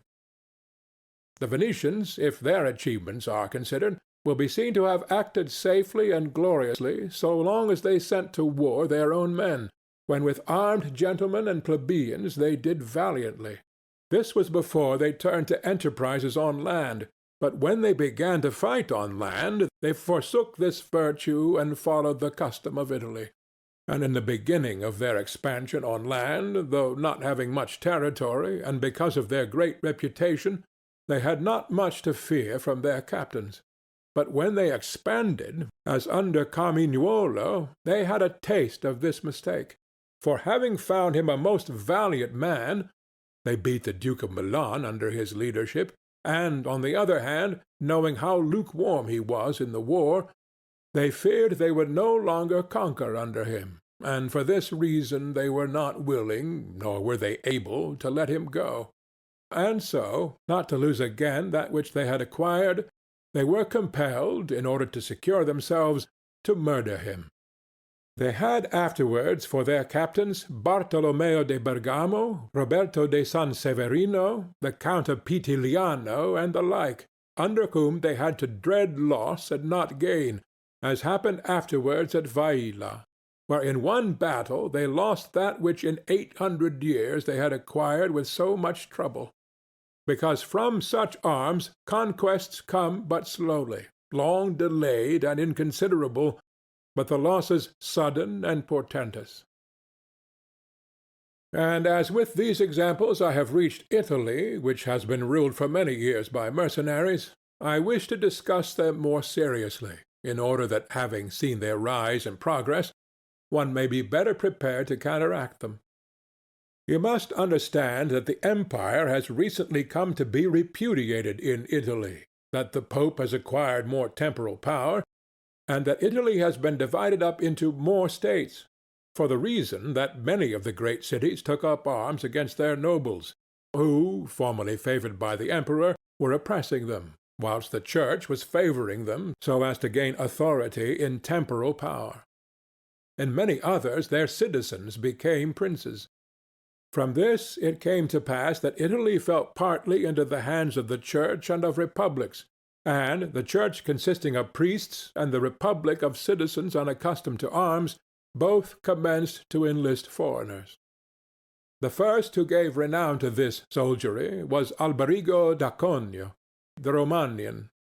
From the school of this man sprang, among others, Braccio and Sforza, who in their time were the arbiters of Italy. After these came all the other captains who till now have directed the arms of Italy, and the end of all their valor has been that she has been overrun by Charles, robbed by Louis, ravaged by Ferdinand, and insulted by the Switzers. The principle that has guided them has been, first, to lower the credit of infantry so that they might increase their own. They did this because, subsisting on their pay and without territory, they were unable to support many soldiers, and a few infantry did not give them any authority. So they were led to employ cavalry, with a moderate force of which they were maintained and honored. And affairs were brought to such a pass that in an army of 20,000 soldiers there were not to be found 2,000 foot soldiers. They had, besides this, used every art to lessen fatigue and danger to themselves and their soldiers, not killing in the fray, but taking prisoners and liberating without ransom. They did not attack towns at night, nor did the garrisons of the towns attack encampments at night. They did not surround the camp either with stockade or ditch, nor did they campaign in the winter. All these things were permitted by their military rules, and devised by them to avoid, as I have said, both fatigue and dangers. Thus they have brought Italy to slavery and contempt. Chapter 13. Concerning auxiliaries, mixed soldiery, and one's own. Auxiliaries, which are the other useless arm, are employed when a prince is called in with his forces to aid and defend, as was done by Pope Julius in the most recent times. For he, having in the enterprise against Ferrara had poor proof of his mercenaries, turned to auxiliaries, and stipulated with Ferdinand, King of Spain, for his assistance with men and arms. These arms may be useful and good in themselves, but for him who calls them in they are always disadvantageous. For losing, one is undone, and winning, one is their captive. And although ancient histories may be full of examples, I do not wish to leave this recent one of Pope Julius II, the peril of which cannot fail to be perceived. For he, wishing to get Ferrara, threw himself entirely into the hands of the foreigner. But his good fortune brought about a third event, so that he did not reap the fruit of his rash choice, because, having his auxiliaries routed at Ravenna, and the Switzers having risen and driven out the conquerors, against all expectation, both his and others, it so came to pass that he did not become prisoner to his enemies, they having fled, or to his auxiliaries, he having conquered by other arms than theirs. The Florentines, being entirely without arms, sent 10,000 Frenchmen to take Pisa, whereby they ran more danger than at any other time of their troubles. The Emperor of Constantinople, to oppose his neighbors, sent 10,000 Turks into Greece, who, on the war being finished, were not willing to quit. This was the beginning of the servitude of Greece to the infidels.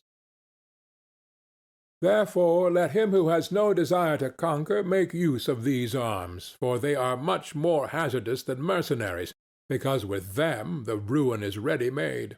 They are all united, all yield obedience to others. But with mercenaries, when they have conquered, more time and better opportunities are needed to injure you. They are not all of one community. They are found and paid by you, and a third party, which you have made in their head, is not able all at once to assume enough authority to injure you. In conclusion, in mercenaries, dastardy is most dangerous; in auxiliaries, valor. The wise prince, therefore, has always avoided these arms, and turned to his own, and has been willing rather to lose with them than to conquer with the others, not deeming that a real victory which is gained with the arms of others. I shall never hesitate to cite Cesare Borgia and his actions. This duke entered the Romagna with auxiliaries, taking there only French soldiers, and with them he captured Imola and Forli. But afterwards, such forces not appearing to him reliable, he turned to mercenaries, discerning less danger in them, and enlisted the Orsini and Vitelli, whom presently, on handling and finding them doubtful, unfaithful, and dangerous, he destroyed and turned to his own men. And the difference between one and the other of these forces can easily be seen when one considers the difference there was in the reputation of the duke when he had the French, when he had the Orsini and Vitelli, and when he relied on his own soldiers, on whose fidelity he could always count, and found it ever increasing. He was never esteemed more highly than when every one saw that he was complete master of his own forces. I was not intending to go beyond Italian and recent examples, but I am unwilling to leave out Hiero, the Syracusan, he being one of those I have named above.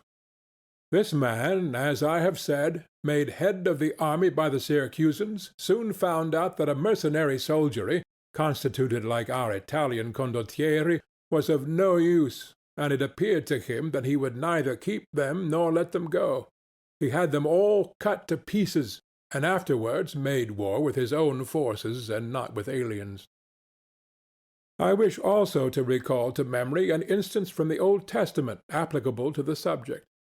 David offered himself to Saul to fight with Goliath, the Philistine champion, and to give him courage, Saul armed him with his own weapons, which David rejected as soon as he had them on his back, saying he would make no use of them, and that he wished to meet the enemy with his sling and his knife. In conclusion, the arms of others either fall from your back, or they weigh you down, or they bind you fast.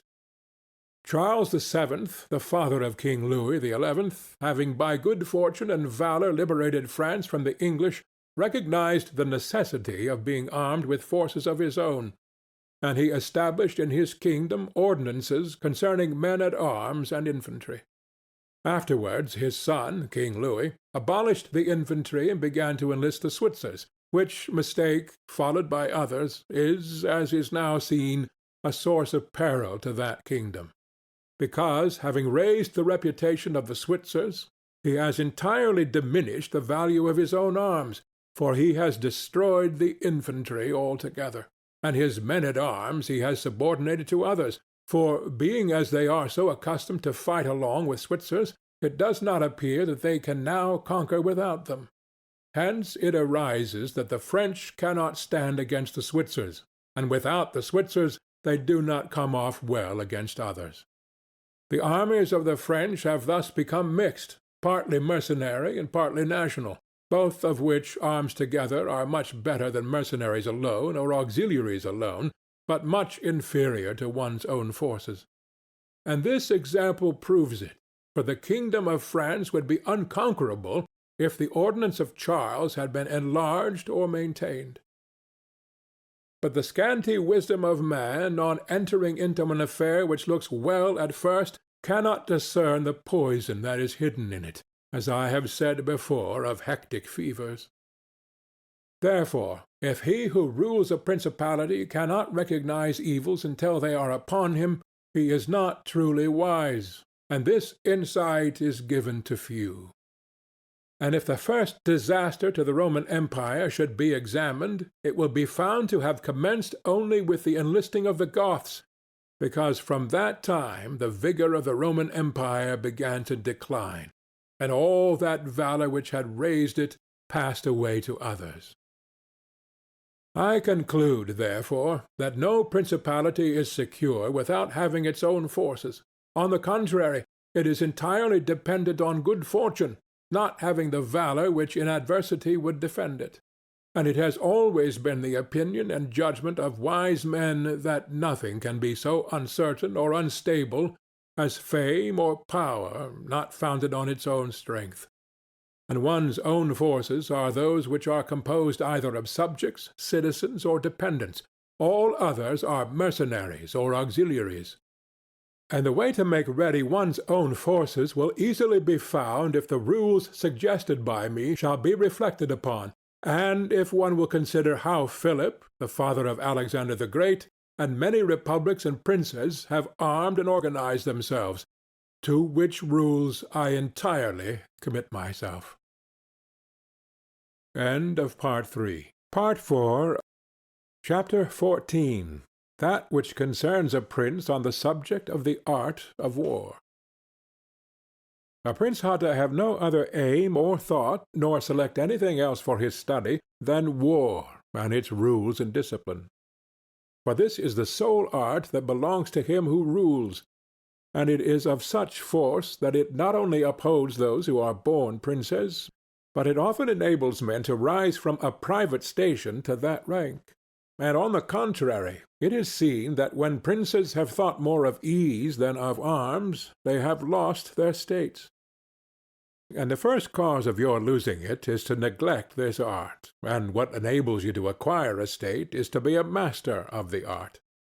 Francesco Sforza, through being marshal, from a private person became Duke of Milan, and the sons, through avoiding the hardships and troubles of arms, from dukes became private persons. For among other evils which being unarmed brings you, it causes you to be despised, and this is one of those ignominies against which a prince ought to guard himself, as is shown later on. Because there is nothing proportionate between the armed and the unarmed, and it is not reasonable that he who is armed should yield obedience willingly to him who is unarmed, or that the unarmed man should be secure among armed servants. Because, there being in the one disdain and in the other suspicion, it is not possible for them to work well together. And therefore a prince who does not understand the art of war, over and above the other misfortunes already mentioned, cannot be respected by his soldiers, nor can he rely on them. He ought never, therefore, to have out of his thoughts this subject of war. And in peace he should addict himself more to its exercise than in war. This he can do in two ways, the one by action, the other by study. As regards action, he ought above all things to keep his men well organized and drilled, to follow incessantly the chase, by which he accustoms his body to hardships and learns something of the nature of localities, and gets to find out how the mountains rise, how the valleys open out, how the plains lie, and to understand the nature of rivers and marshes, and in all this to take the greatest care. Which knowledge is useful in two ways. Firstly, he learns to know his country, and is better able to undertake its defense. Afterwards, by means of the knowledge and observation of that locality, he understands with ease any other which it may be necessary for him to study hereafter, because the hills, valleys, and plains, and rivers and marshes that are, for instance, in Tuscany, have a certain resemblance to those of other countries, so that with a knowledge of the aspect of one country one can easily arrive at a knowledge of others. And the prince that lacks this skill lacks the essential which it is desirable that a captain should possess, for it teaches him to surprise his enemy, to select quarters, to lead armies, to array the battle, to besiege towns to advantage. Philopoemen, prince of the Achaeans, among other praises which writers have bestowed on him, is commended because in time of peace he never had anything in his mind but the rules of war, and when he was in the country with friends he often stopped and reasoned with them. If the enemy should be upon that hill, and we should find ourselves here with our army, with whom would be the advantage? How would one best advance to meet him, keeping the ranks? If we should wish to retreat, how ought we to pursue? And he would set forth to them as he went all the chances that could befall an army. He would listen to their opinion and state his, confirming it with reasons, so that by these continual discussions there could never arise in time of war any unexpected circumstances that he could not deal with. But to exercise the intellect the prince should read histories, and study there the actions of illustrious men, to see how they have borne themselves in war, to examine the causes of their victories and defeat, so as to avoid the latter and imitate the former, and above all do as an illustrious man did who took as an exemplar one who had been praised and famous before him, and whose achievements and deeds he always kept in his mind. As it is said, Alexander the Great imitated Achilles, Caesar Alexander, Scipio Cyrus, and whoever reads the life of Cyrus, written by Xenophon, will recognize afterwards in the life of Scipio how that imitation was his glory, and how in chastity, affability, humanity, and liberality Scipio conformed to those things which have been written of Cyrus by Xenophon. A wise prince ought to observe some such rules, and never in peaceful times stand idle, but increase his resources with industry in such a way that they may be available to him in adversity, so that if fortune chances it may find him prepared to resist her blows. Chapter 15. Concerning things for which men, and especially princes, are praised or blamed. It remains now to see what ought to be the rules of conduct for a prince towards subject and friends. And as I know that many have written on this point, I expect I shall be considered presumptuous in mentioning it again, especially as in discussing it I shall depart from the methods of other people. But it being my intention to write a thing which shall be useful to him who apprehends it, it appears to me more appropriate to follow up the real truth of the matter than the imagination of it. For many have pictured republics and principalities which in fact have never been known or seen, because how one lives is so far distant from how one ought to live, that he who neglects what is done for what ought to be done sooner effects his ruin than his preservation. For a man who wishes to act entirely up to his professions of virtue soon meets with what destroys him among so much that is evil.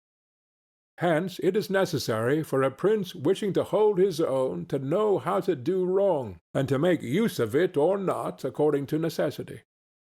Therefore, putting on one side imaginary things concerning a prince, and discussing those which are real, I say that all men when they are spoken of, and chiefly princes for being more highly placed, are remarkable for some of those qualities which bring them either blame or praise.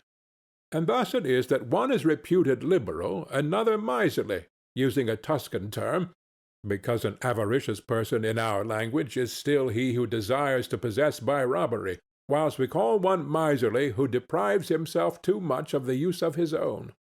One is reputed generous, one rapacious, one cruel, one compassionate, one faithless, another faithful, one effeminate and cowardly, another bold and brave, one affable, another haughty.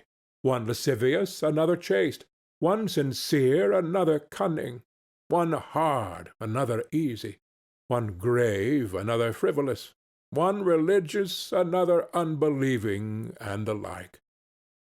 And I know that every one will confess that it would be most praiseworthy in a prince to exhibit all the above qualities that are considered good.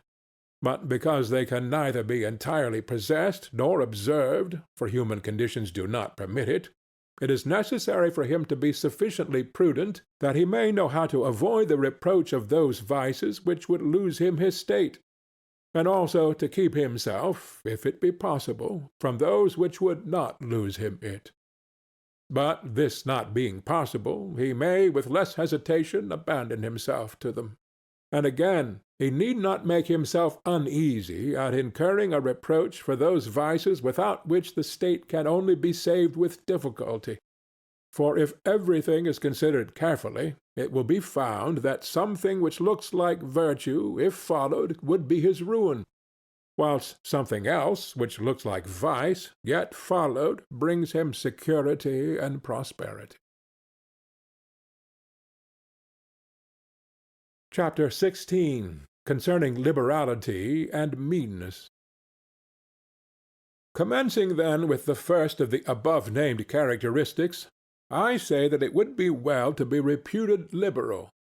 Nevertheless, liberality, exercised in a way that does not bring you the reputation for it, injures you. For if one exercises it honestly, and as it should be exercised, it may not become known, and you will not avoid the reproach of its opposite. Therefore, any one wishing to maintain among men the name of liberal is obliged to avoid no attribute of magnificence, so that a prince thus inclined will consume in such acts all his property, and will be compelled in the end, if he wish to maintain the name of liberal, to unduly weigh down his people, and tax them, and do everything he can to get money. This will soon make him odious to his subjects, and becoming poor, he will be little valued by any one. Thus, with his liberality, having offended many and rewarded few, he is affected by the very first trouble, and imperiled by whatever may be the first danger. Recognizing this himself, and wishing to draw back from it, he runs at once into the reproach of being miserly. Therefore, a prince, not being able to exercise this virtue of liberality in such a way that it is recognized, except to his cost, if he is wise, he ought not to fear the reputation of being mean, for in time he will come to be more considered than if liberal, seeing that with his economy his revenues are enough, that he can defend himself against all attacks, and is able to engage in enterprises without burdening his people. Thus it comes to pass that he exercises liberality towards all from whom he does not take, who are numberless, and meanness towards those to whom he does not give, who are few. We have not seen great things done in our time except by those who have been considered mean. The rest have failed. Pope Julius II was assisted in reaching the papacy by the reputation for liberality, yet he did not strive afterwards to keep it up, when he made war on the King of France. And he made many wars without imposing any extraordinary tax on his subjects, for he supplied his additional expenses out of his own thriftiness. The present King of Spain would not have undertaken or conquered in so many enterprises if he had been reputed liberal. A prince, therefore, provided that he has not to rob his subjects, that he can defend himself, that he does not become poor and abject, that he is not forced to become rapacious, ought to hold of little account a reputation for being mean, for it is one of those vices which will enable him to govern. And if any one should say, Caesar obtained empire by liberality, and many others have reached the highest positions by being liberal, and by being considered so, I answer, either you are a prince in fact, or in a way to become one. In the first case, this liberality is dangerous. In the second, it is very necessary to be considered liberal. And Caesar was one of those who wished to become preeminent in Rome. But if he had survived after becoming so, and had not moderated his expenses, he would have destroyed his government. And if any one should reply, "Many have been princes, and have done great things with armies, who have been considered very liberal," I reply, either a prince spends that which is his own, or his subjects', or else that of others. In the first case he ought to be sparing. In the second he ought not to neglect any opportunity for liberality.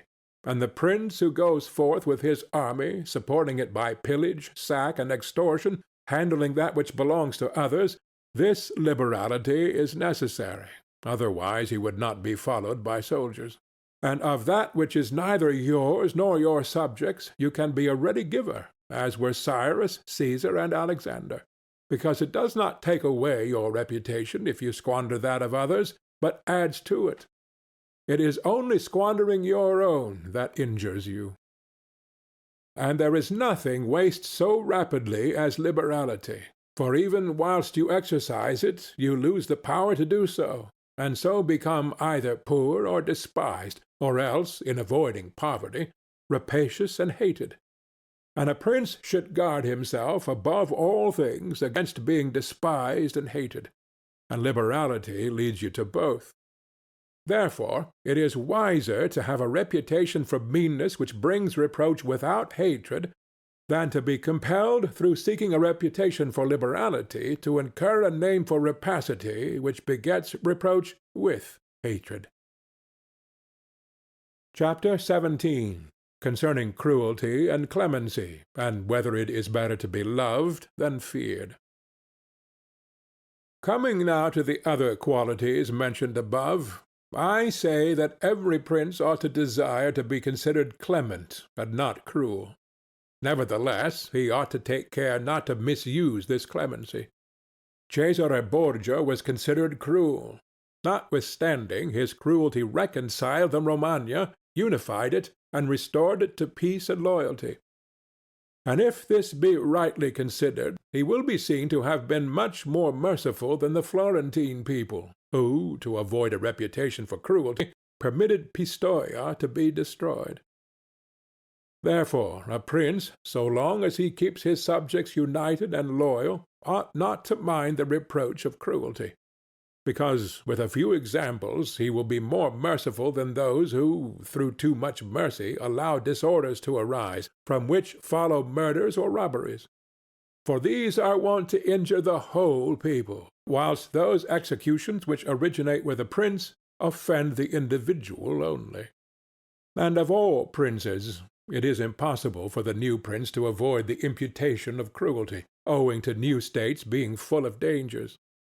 Hence Virgil, through the mouth of Dido, excuses the inhumanity of her reign owing to its being new, saying, "Nevertheless he ought to be slow to believe and to act, nor should he himself show fear, but proceed in a temperate manner with prudence and humanity, so that too much confidence may not make him incautious, and too much distrust render him intolerable." Upon this a question arises, whether it be better to be loved than feared, or feared than loved. It may be answered that one should wish to be both, but because it is difficult to unite them in one person, it is much safer to be feared than loved, when, of the two, either must be dispensed with. Because this is to be asserted in general of men, that they are ungrateful, fickle, false, cowardly, covetous, and as long as you succeed they are yours entirely. They will offer you their blood, property, life, and children, as is said above, when the need is far distant, but when it approaches they turn against you. And that prince who, relying entirely on their promises, has neglected other precautions, is ruined, because friendships that are obtained by payments, and not by greatness or nobility of mind, may indeed be earned, but they are not secured, and in time of need cannot be relied upon. And men have less scruple in offending one who is beloved than one who is feared. For love is preserved by the link of obligation which, owing to the baseness of men, is broken at every opportunity for their advantage. but fear preserves you by a dread of punishment which never fails. Nevertheless, a prince ought to inspire fear in such a way that if he does not win love, he avoids hatred, because he can endure very well being feared whilst he is not hated, which will always be as long as he abstains from the property of his citizens and subjects, and from their women. But when it is necessary for him to proceed against the life of some one, he must do it on proper justification and for manifest cause, but above all things he must keep his hands off the property of others, because men more quickly forget the death of their father than the loss of their patrimony. Besides, pretexts for taking away the property are never wanting, for he who has once begun to live by robbery will always find pretexts for seizing what belongs to others, but reasons for taking life, on the contrary, are more difficult to find and sooner lapse. But when a prince is with his army and has under control a multitude of soldiers, then it is quite necessary for him to disregard the reputation for cruelty, for without it he would never hold his army united or disposed to its duties. Among the wonderful deeds of Hannibal this one is enumerated, that having led an enormous army, composed of many various races of men, to fight in foreign lands, no dissensions arose either among them or against the prince, whether in his bad or in his good fortune. This arose from nothing else than his inhuman cruelty, which, with his boundless valor, made him revered and terrible in the sight of his soldiers, but without that cruelty his other virtues were not sufficient to produce this effect. And short-sighted writers admire his deeds from one point of view, and from another condemn the principal cause of them. That it is true his other virtues would not have been sufficient for him may be proved by the case of Scipio, that most excellent man, not only of his own times, but within the memory of man, against whom, nevertheless, his army rebelled in Spain. This arose from nothing but his too great forbearance, which gave his soldiers more license than is consistent with military discipline. For this he was upbraided in the Senate by Fabius Maximus, and called the corrupter of the Roman soldiery. The Locrians were laid waste by a legate of Scipio, yet they were not avenged by him, nor was the insolence of the legate punished, owing entirely to his easy nature, insomuch that some one in the Senate, wishing to excuse him, said there were many men who know much better how not to err than to correct the errors of others. This disposition, if he had been continued in the command, would have destroyed in time the fame and glory of Scipio. But, he being under the control of the Senate, this injurious characteristic not only concealed itself, but contributed to his glory. Returning to the question of being feared or loved, I come to the conclusion that, men loving according to their own will and fearing according to that of the prince, a wise prince should establish himself on that which is in his own control, and not in that of others. He must endeavor only to avoid hatred, as is noted. End of Part 4. Part 5, Chapter 18. Concerning the way in which princes should keep faith. Everyone admits how praiseworthy it is in a prince to keep faith, and to live with integrity and not with craft. Nevertheless, our experience has been that those princes who have done great things have held good faith of little account, and have known how to circumvent the intellect of men by craft, and in the end have overcome those who have relied on their word. You must know that there are two ways of contesting, the one by the law, the other by force. The first method is proper to men, the second to beasts. But because the first is frequently not sufficient, it is necessary to have recourse to the second. Therefore it is necessary for a prince to understand how to avail himself of the beast and the man.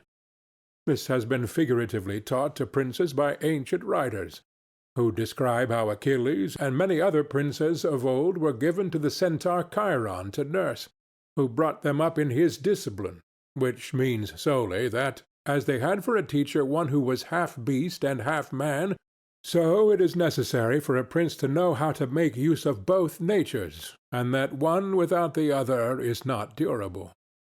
A prince, therefore, being compelled knowingly to adopt the beast, ought to choose the fox and the lion, because the lion cannot defend himself against snares, and the fox cannot defend himself against wolves. Therefore it is necessary to be a fox to discover the snares, and a lion to terrify the wolves. Those who rely simply on the lion do not understand what they are about. Therefore a wise lord cannot, nor ought he to, keep faith when such observance may be turned against him, and when the reasons that cause him to pledge it exist no longer. If men were entirely good, this precept would not hold, but because they are bad, and will not keep faith with you, you too are not bound to observe it with them. Nor will there ever be wanting to a prince legitimate reasons to excuse this non-observance. Of this, endless modern examples could be given, showing how many treaties and engagements have been made void and of no effect through the faithlessness of princes, and he who has known best how to employ the fox has succeeded best. But it is necessary to know well how to disguise this characteristic, and to be a great pretender and dissembler, and men are so simple and so subject to present necessities that he who seeks to deceive will always find someone who will allow himself to be deceived. One recent example I cannot pass over in silence. Alexander VI did nothing else but deceive men, nor ever thought of doing otherwise, and he always found victims. For there never was a man who had greater power in asserting, or with greater oaths would affirm a thing, yet would observe it less.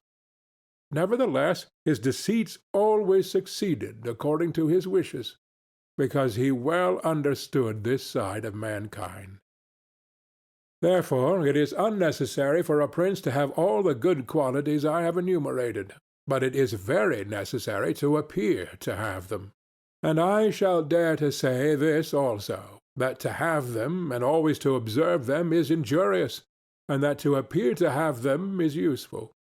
To appear merciful, faithful, humane, religious, upright, and to be so, but with a mind so framed that should you require not to be so, you may be able and know how to change to the opposite.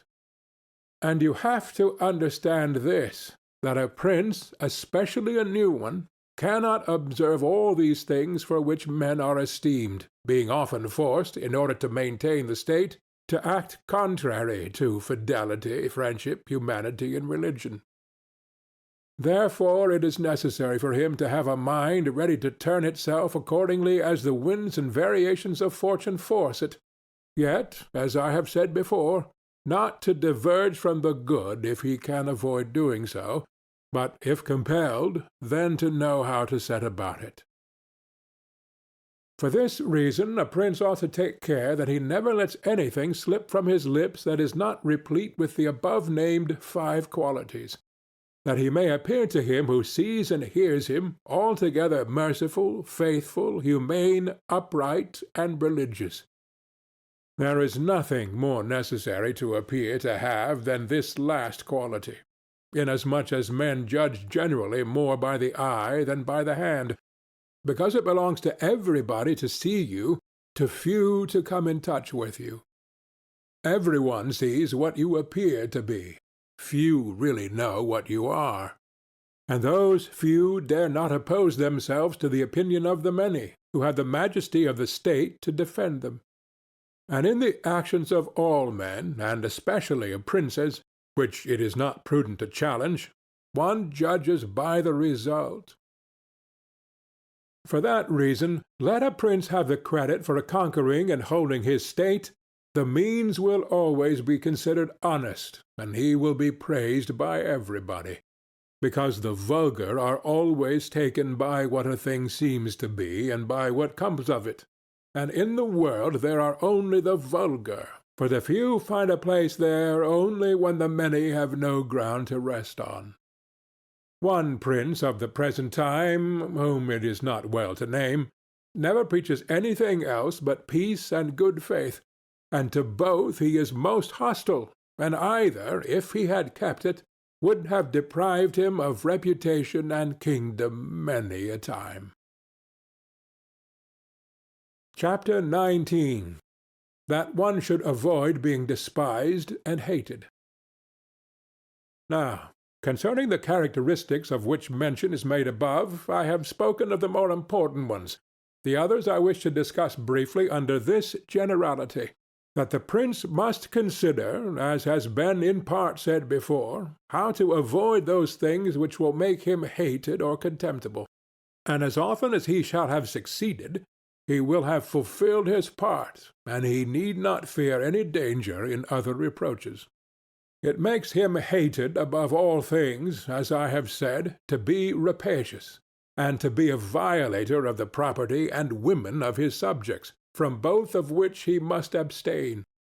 And when neither their property nor their honor is touched, the majority of men live content, and he has only to contend with the ambition of a few, whom he can curb with ease in many ways. It makes him contemptible to be considered fickle, frivolous, effeminate, mean-spirited, irresolute, from all of which a prince should guard himself as from a rock. And he should endeavor to show in his actions greatness, courage, gravity, and fortitude. And in his private dealings with his subjects let him show that his judgments are irrevocable, and maintain himself in such reputation that no one can hope either to deceive him or to get round him. The prince is highly esteemed who conveys this impression of himself, and he who is highly esteemed is not easily conspired against. For, provided it is well known that he is an excellent man and revered by his people, he can only be attacked with difficulty. For this reason a prince ought to have two fears, one from within, on account of his subjects, the other from without, on account of external powers. From the latter he is defended by being well armed and having good allies, and if he is well armed he will have good friends, and affairs will always remain quiet within when they are quiet without, unless they should have been already disturbed by conspiracy. And even should affairs outside be disturbed, if he has carried out his preparations, and has lived as I have said, as long as he does not despair, he will resist every attack, as I said Nabis the Spartan did. But concerning his subjects, when affairs outside are disturbed, he has only to fear that they will conspire secretly, from which a prince can easily secure himself by avoiding being hated and despised, and by keeping the people satisfied with him, which it is most necessary for him to accomplish, as I said above at length. And one of the most efficacious remedies that a prince can have against conspiracies is not to be hated and despised by the people. For he who conspires against a prince always expects to please them by his removal. But when the conspirator can only look forward to offending them, he will not have the courage to take such a course, for the difficulties that confront a conspirator are infinite. And as experience shows, many have been the conspiracies, but few have been successful, because he who conspires cannot act alone, nor can he take a companion except from those whom he believes to be malcontents. And as soon as you have opened your mind to a malcontent, you have given him the material with which to content himself, for by denouncing you he can look for every advantage. So that, seeing the gain from this course to be assured, and seeing the other to be doubtful and full of dangers, he must be a very rare friend, or a thoroughly obstinate enemy of the prince, to keep faith with you. And, to reduce the matter into a small compass, I say that, on the side of the conspirator, there is nothing but fear, jealousy, prospect of punishment, to terrify him. But on the side of the prince there is the majesty of the principality, the laws, the protection of friends, and the state to defend him. So that, adding to all these things the popular goodwill, it is impossible that anyone should be so rash as to conspire. For whereas in general the conspirator has to fear before the execution of his plot, in this case he has also to fear the sequel to the crime, because on account of it he has the people for an enemy, and thus cannot hope for any escape. Endless examples could be given on this subject, but I will be content with one, brought to pass within the memory of our fathers. Messer Annibale Bentivogli, who was prince in Bologna, grandfather of the present Annibale, having been murdered by the Caneschi, who had conspired against him, not one of his family survived but Messer Giovanni, who was in childhood. Immediately after his assassination, the people rose and murdered all the Caneschi. This sprung from the popular goodwill which the house of Bentivogli enjoyed in those days in Bologna, which was so great that, although none remained there after the death of Annibale who was able to rule the state, the Bolognese, having information that there was one of the Bentivogli family in Florence, who up to that time had been considered the son of a blacksmith, sent to Florence for him, and gave him the government of their city, and it was ruled by him until Messer Giovanni came in due course to the government. For this reason, I consider that a prince ought to reckon conspiracies of little account when his people hold him in esteem, but when it is hostile to him, and bears hatred towards him, he ought to fear everything and everybody. And well-ordered states and wise princes have taken every care not to drive the nobles to desperation, and to keep the people satisfied and contented, for this is one of the most important objects a prince can have. Among the best ordered and governed kingdoms of our times is France, and in it are found many good institutions on which depend the liberty and security of the king. Of these the first is the Parliament and its authority, because he who founded the kingdom, knowing the ambition of the nobility and their boldness, considered that a bit to their mouths would be necessary to hold them in, and on the other side, knowing the hatred of the people, founded in fear against the nobles, he wished to protect them, yet he was not anxious for this to be the particular care of the king.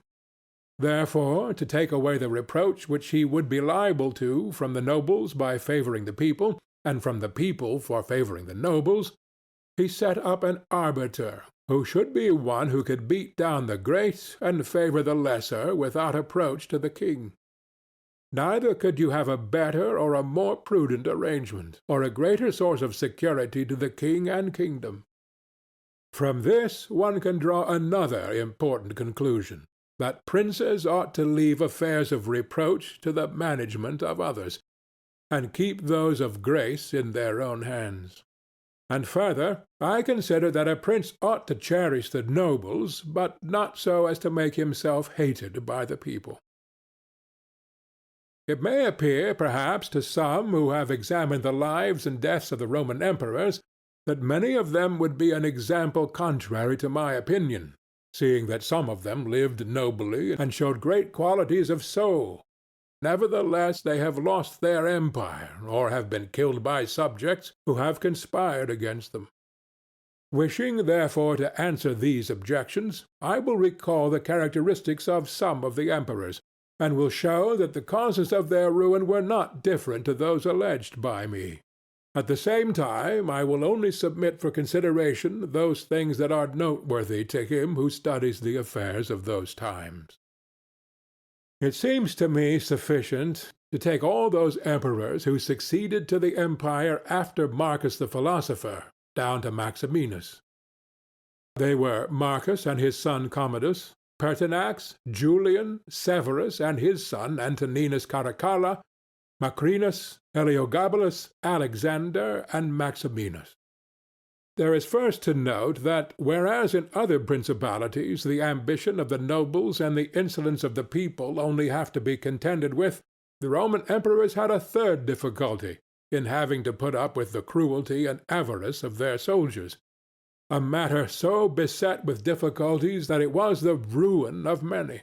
For it was a hard thing to give satisfaction both to soldiers and people, because the people loved peace, and for this reason they loved the unaspiring prince, whilst the soldiers loved the warlike prince, who was bold, cruel, and rapacious, which qualities they were quite willing he should exercise upon the people, so that they could get double pay and give vent to their own greed and cruelty. Hence it arose that those emperors were always overthrown who, either by birth or training, had no great authority, and most of them, especially those who came new to the principality, recognizing the difficulty of these two opposing humors, were inclined to give satisfaction to the soldiers, caring little about injuring the people. Which course was necessary, because, as princes cannot help being hated by someone, they ought, in the first place, to avoid being hated by everyone, and when they cannot compass this, they ought to endeavor with the utmost diligence to avoid the hatred of the most powerful. Therefore, those emperors who, through inexperience, had need of special favor, adhered more readily to the soldiers than to the people, a course which turned out advantageous to them or not, accordingly as the prince knew how to maintain authority over them. From these causes it arose that Marcus, Pertinax, and Alexander, being all men of modest life, lovers of justice, enemies to cruelty, humane and benignant, came to a sad end, except Marcus. He alone lived and died honored, because he had succeeded to the throne by hereditary title, and owed nothing either to the soldiers or the people, and afterwards, being possessed of many virtues which made him respected, he always kept both orders in their places whilst he lived, and was neither hated nor despised. But Pertinax was created emperor against the wishes of the soldiers, who, being accustomed to live licentiously under Commodus, could not endure the honest life to which Pertinax wished to reduce them. Thus, having given cause for hatred, to which hatred there was added contempt for his old age, he was overthrown at the very beginning of his administration. And here it should be noted that hatred is acquired as much by good works as by bad ones.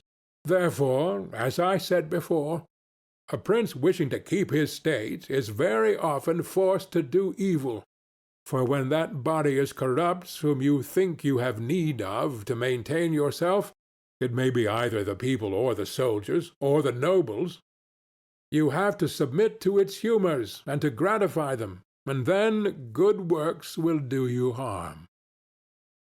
But let us come to Alexander, who was a man of such great goodness that among the other praises which are accorded him is this, that in the 14 years he held the empire, no one was ever put to death by him unjudged. Nevertheless, being considered effeminate and a man who allowed himself to be governed by his mother, he became despised, the army conspired against him, and murdered him. Turning now to the opposite characters of Commodus, Severus, Antoninus Caracalla, and Maximinus, we will find them all cruel and rapacious, men who, to satisfy their soldiers, did not hesitate to commit every kind of iniquity against the people, and all, except Severus, came to a bad end. But in Severus there was so much valor that, keeping the soldiers friendly, although the people were oppressed by him, he reigned successfully, for his valor made him so much admired in the sight of the soldiers and people that the latter were kept in a way astonished and awed, and the former respectful and satisfied. And because the actions of this man, as a new prince, were great, I wish to show briefly that he knew well how to counterfeit the fox and the lion, which natures, as I said above, it is necessary for a prince to imitate. Knowing the sloth of the Emperor Julian, he persuaded the army in Sclavonia, of which he was captain, that it would be right to go to Rome and avenge the death of Pertinax, who had been killed by the Praetorian soldiers, and under this pretext, without appearing to aspire to the throne, he moved the army on Rome, and reached Italy before it was known that he had started. On his arrival at Rome, the Senate, through fear, elected him emperor and killed Julian. After this there remained for Severus who wished to make himself master of the whole empire, one in Asia, where Niger, head of the Asiatic army, had caused himself to be claimed emperor, and the other in the west, where Albinus was, who also aspired to the throne. And as he considered it dangerous to declare himself hostile to both, he decided to attack Niger, and to deceive Albinus. To the latter he wrote that, being elected emperor by the Senate, he was willing to share that dignity with him, and sent him the title of Caesar, and moreover that the Senate had made Albinus his colleague, which things were accepted by Albinus as true. But after Severus had conquered and killed Niger and settled Oriental affairs, he returned to Rome and complained to the Senate that Albinus, little recognizing the benefits that he had received from him, had by treachery sought to murder him, and for this ingratitude he was compelled to punish him. Afterwards he sought him out in France, and took from him his government and life. He who will, therefore, carefully examine the actions of this man will find him a most valiant lion and a most cunning fox. He will find him feared and respected by everyone, and not hated by the army. And it need not be wondered at that he, a new man, was able to hold the empire so well, because his supreme renown always protected him from that hatred which the people might have conceived against him for his violence. But his son Antoninus was a most eminent man, and had very excellent qualities, which made him admirable in the sight of the people and acceptable to the soldiers. For he was a warlike man, most enduring of fatigue, a despiser of all delicate food and other luxuries, which caused him to be loved by the armies. Nevertheless, his ferocity and cruelties were so great and so unheard of that after endless single murders he killed a large number of people of Rome and all those of Alexandria. He became hated by the whole world, and also feared by those he had around him, to such an extent that he was murdered in the midst of his army by a centurion. And here it must be noted that such like deaths, which are deliberately inflicted with a resolved and desperate courage, cannot be avoided by princes, because any one who does not fear to die can inflict them. But a prince may fear them the less because they are very rare. He has only to be careful not to do any grave injury to those whom he employs or has around him in the service of the state. Antoninus had not taken this care, but had contumeliously killed a brother of that centurion, whom he also daily threatened, yet retained in his bodyguard, which, as it turned out, was a rash thing to do, and proved the emperor's ruin. But let us come to Commodus, to whom it should have been very easy to hold the empire, for, being the son of Marcus, he had inherited it, and he had only to follow in the footsteps of his father to please his people and soldiers. But being by nature cruel and brutal, he gave himself up to amusing the soldiers and corrupting them, so that he might indulge his rapacity upon the people. On the other hand, not maintaining his dignity, often descending to the theatre to compete with gladiators, and doing other vile things, little worthy of the imperial majesty, he fell into contempt with the soldiers, and being hated by one party and despised by the other, he was conspired against and was killed. It remains to discuss the character of Maximinus. He was a very warlike man, and the armies, being disgusted with the effeminacy of Alexander, of whom I have already spoken, killed him, and elected Maximinus to the throne. This he did not possess for long, for two things made him hated and despised. The one, his having kept sheep in Thrace, which brought him into contempt, it being well known to all and considered a great indignity by everyone, and the other, his having at the accession to his dominions deferred going to Rome and taking possession of the imperial seat. He had also gained a reputation for the utmost ferocity by having, through his prefects in Rome and elsewhere in the empire, practiced many cruelties, so that the whole world was moved to anger at the meanness of his birth and to fear at his barbarity. First Africa rebelled, then the Senate with all the people of Rome, and all Italy conspired against him, to which may be added his own army. This latter, besieging Aquileia and meeting with difficulties in taking it, were disgusted with his cruelties, and fearing him less when they found so many against him, murdered him. I do not wish to discuss Heliogabalus, Macrinus, or Julian, who, being thoroughly contemptible, were quickly wiped out. But I will bring this discourse to a conclusion by saying that princes in our own times have this difficulty of giving inordinate satisfaction to their soldiers in a far less degree, because, notwithstanding one has to give them some indulgence, that is soon done. None of these princes have armies that are veterans in the governance and administration of provinces, as were the armies of the Roman Empire. And whereas it was then more necessary to give satisfaction to the soldiers than to the people, it is now more necessary to all princes, except the Turk and the Soldan, to satisfy the people rather than the soldiers, because the people are the more powerful. From the above I have excepted the Turk, who always keeps round him 12,000 infantry and 15,000 cavalry, on which depend the security and strength of the kingdom. And it is necessary that, putting aside every consideration for the people, he should keep them his friends. The kingdom of the Soldan is similar. Being entirely in the hands of soldiers, it follows again that, without regard to the people, he must keep them his friends. But you must note that the state of the Soldan is unlike all other principalities, for the reason that it is like the Christian pontificate, which cannot be called either an hereditary or a newly formed principality, because the sons of the old prince are not the heirs, but he who is elected to that position by those who have authority, and the sons remain only noblemen.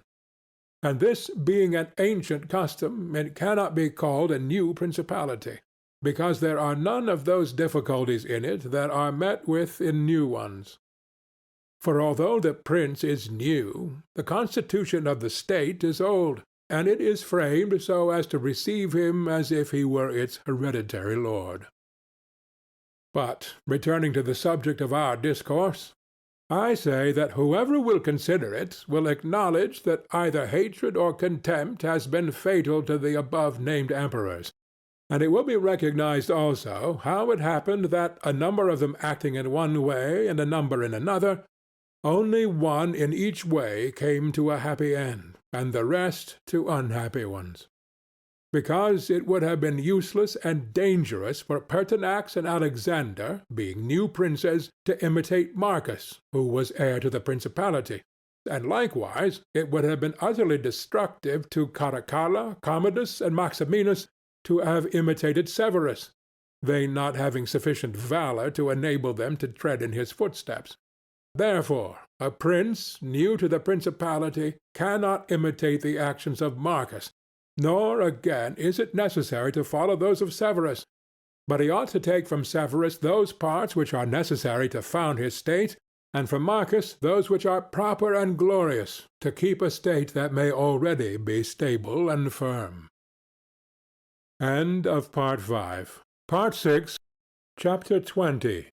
Are fortresses, and many other things to which princes often resort, advantageous or hurtful?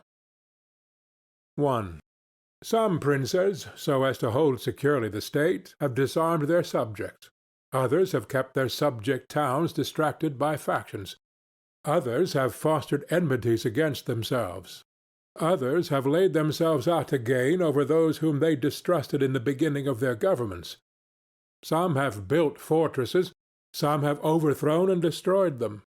And although one cannot give a final judgment on all of these things unless one possesses the particulars of those states in which a decision has to be made, nevertheless I will speak as comprehensively as the matter of itself will admit.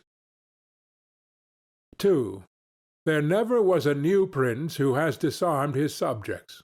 Rather, when he has found them disarmed, he has always armed them, because by arming them those arms become yours. Those men who were distrusted become faithful, and those who were faithful are kept so, and your subjects become your adherents. And whereas all subjects cannot be armed, yet when those whom you do arm are benefited, the others can be handled more freely, and this difference in their treatment, which they quite understand, makes the former your dependents, and the latter, considering it to be necessary that those who have the most danger and service should have the most reward, excuse you. But when you disarm them, you at once offend them by showing that you distrust them, either for cowardice or for want of loyalty, and either of these opinions breeds hatred against you. And because you cannot remain unarmed, it follows that you turn to mercenaries, which are of the character already shown. Even if they should be good, they would not be sufficient to defend you against powerful enemies and distrusted subjects. Therefore, as I have said, a new prince in a new principality has always distributed arms. Histories are full of examples. But when a prince acquires a new state which he adds as a province to his old one, then it is necessary to disarm the men of that state, except those who have been his adherents in acquiring it. And these again, with time and opportunity, should be rendered soft and effeminate, and matters should be managed in such a way that all the armed men in the state should be your own soldiers who in your old state were living near you. 3. Our forefathers, and those who were reckoned wise, were accustomed to say that it was necessary to hold Pistoia by factions and Pisa by fortresses. And with this idea they fostered quarrels in some of their tributary towns so as to keep possession of them the more easily. This may have been well enough in those times when Italy was in a way balanced, but I do not believe that it can be accepted as a precept for today, because I do not believe that factions can ever be of use. Rather, it is certain that when the enemy comes upon you in divided cities, you are quickly lost, because the weakest party will always assist the outside forces, and the other will not be able to resist. The Venetians, moved, as I believe, by the above reasons, fostered the Guelph and the Ghibelline factions in their tributary cities. And although they never allowed them to come to bloodshed, yet they nursed these disputes among them, so that the cities, distracted by their differences, should not unite against them, which, as we saw, did not afterwards turn out as expected, because, after the rout at Vaila, one party at once took courage and seized the state. Such methods argue, therefore, weakness in the prince, because these factions will never be permitted in a vigorous principality. Such methods for enabling one the more easily to manage subjects are only useful in times of peace, but if war comes, this polity proves fallacious. 4. Without doubt, princes become great when they overcome the difficulties and obstacles by which they are confronted, and therefore fortune, especially when she desires to make a new prince great, who has a greater necessity to earn renown than an hereditary one, causes enemies to arise and form designs against him, in order that he may have the opportunity of overcoming them, as by a ladder which his enemies have raised. For this reason, many consider that a wise prince, when he has the opportunity, ought with craft to foster some animosity against himself, so that, having crushed it, his renown may rise higher. 5. Princes, especially new ones, have found more fidelity and assistance in those men who in the beginning of their rule were distrusted than among those who in the beginning were trusted. Pandolfo Petrucci, Prince of Siena, ruled his state more by those who had been distrusted than by others. But on this question one cannot speak generally, for it varies so much with the individual.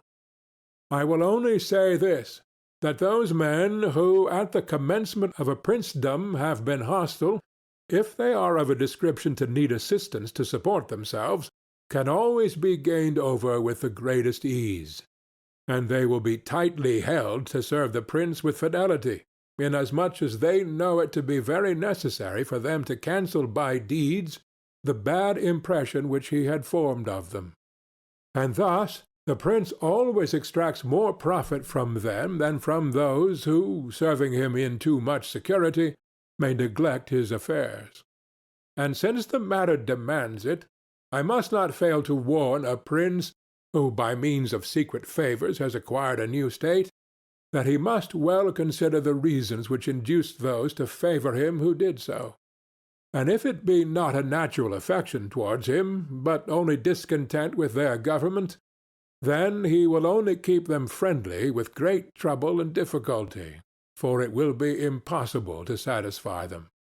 And weighing well the reasons for this in those examples which can be taken from ancient and modern affairs, we shall find that it is easier for the prince to make friends of those men who were contented under the former government, and are therefore his enemies, than of those who, being discontented with it, were favorable to him and encouraged him to seize it. 6. It has been a custom with princes, in order to hold their states more securely, to build fortresses that may serve as a bridle and bit to those who might design to work against them, and as a place of refuge from a first attack. I praise this system, because it has been made use of formerly. Notwithstanding that Messer Niccolo Vitelli in our times has been seen to demolish 2 fortresses in Città del Castello so that he might keep that state, Guido Ubaldo, Duke of Urbino, on returning to his dominion, whence he had been driven by Cesare Borgia, razed to the foundations all the fortresses in that province, and considered that without them it would be more difficult to lose it. The Bentivogli, returning to Bologna, came to a similar decision. Fortresses, therefore, are useful or not according to circumstances. If they do you good in one way, they injure you in another. And this question can be reasoned thus. The prince who has more to fear from the people than from the foreigners ought to build fortresses. But he who has more to fear from foreigners than from the people ought to leave them alone. The castle of Milan, built by Francesco Sforza, has made, or will make, more trouble for the house of Sforza than any other disorder in the state. For this reason, the best possible fortress is not to be hated by the people, because although you may hold the fortresses, yet they will not save you if the people hate you, for there will never be wanting foreigners to assist the people who have taken arms against you. It has not been seen in our times that such fortresses have been of use to any prince, unless to the Countess of Forli, when the Count Girolamo, her consort, was killed. For by that means she was able to withstand the popular attack and wait for assistance from Milan, and thus recover her state. And the posture of affairs was such at that time that the foreigners could not assist the people. But fortresses were of little value to her afterwards, when Cesare Borgia attacked her, and when the people, her enemy, were allied with foreigners.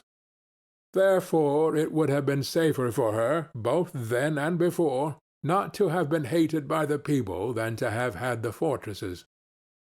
All these things considered, then, I shall praise him who builds fortresses as well as him who does not, and I shall blame whoever, trusting in them, cares little about being hated by the people. Chapter 21. How a Prince should conduct himself so as to gain renown. Nothing makes a prince so much esteemed as great enterprises and setting a fine example. We have in our time Ferdinand of Aragon, the present king of Spain. He can almost be called a new prince, because he has risen, by fame and glory, from being an insignificant king to the foremost king in Christendom. And if you will consider his deeds, you will find them all great, and some of them extraordinary. In the beginning of his reign he attacked Granada, and this enterprise was the foundation of his dominions. He did this quietly at first, and without any fear of hindrance, for he held the minds of the barons of Castile occupied in thinking of the war, and not anticipating any innovations. Thus they did not perceive that by these means he was acquiring power and authority over them. he was able with the money of the church and of the people to sustain his armies, and by that long war to lay the foundation for the military skill which has since distinguished him. Further, always using religion as a plea so as to undertake greater schemes, he devoted himself with pious cruelty to driving out and clearing his kingdom of the Moors. Nor could there be a more admirable example, nor one more rare. Under this same cloak he assailed Africa, he came down on Italy, he has finally attacked France. And thus his achievements and designs have always been great, and have kept the minds of his people in suspense and admiration and occupied with the issue of them. And his actions have arisen in such a way, one out of the other, that men have never been given time to work steadily against him.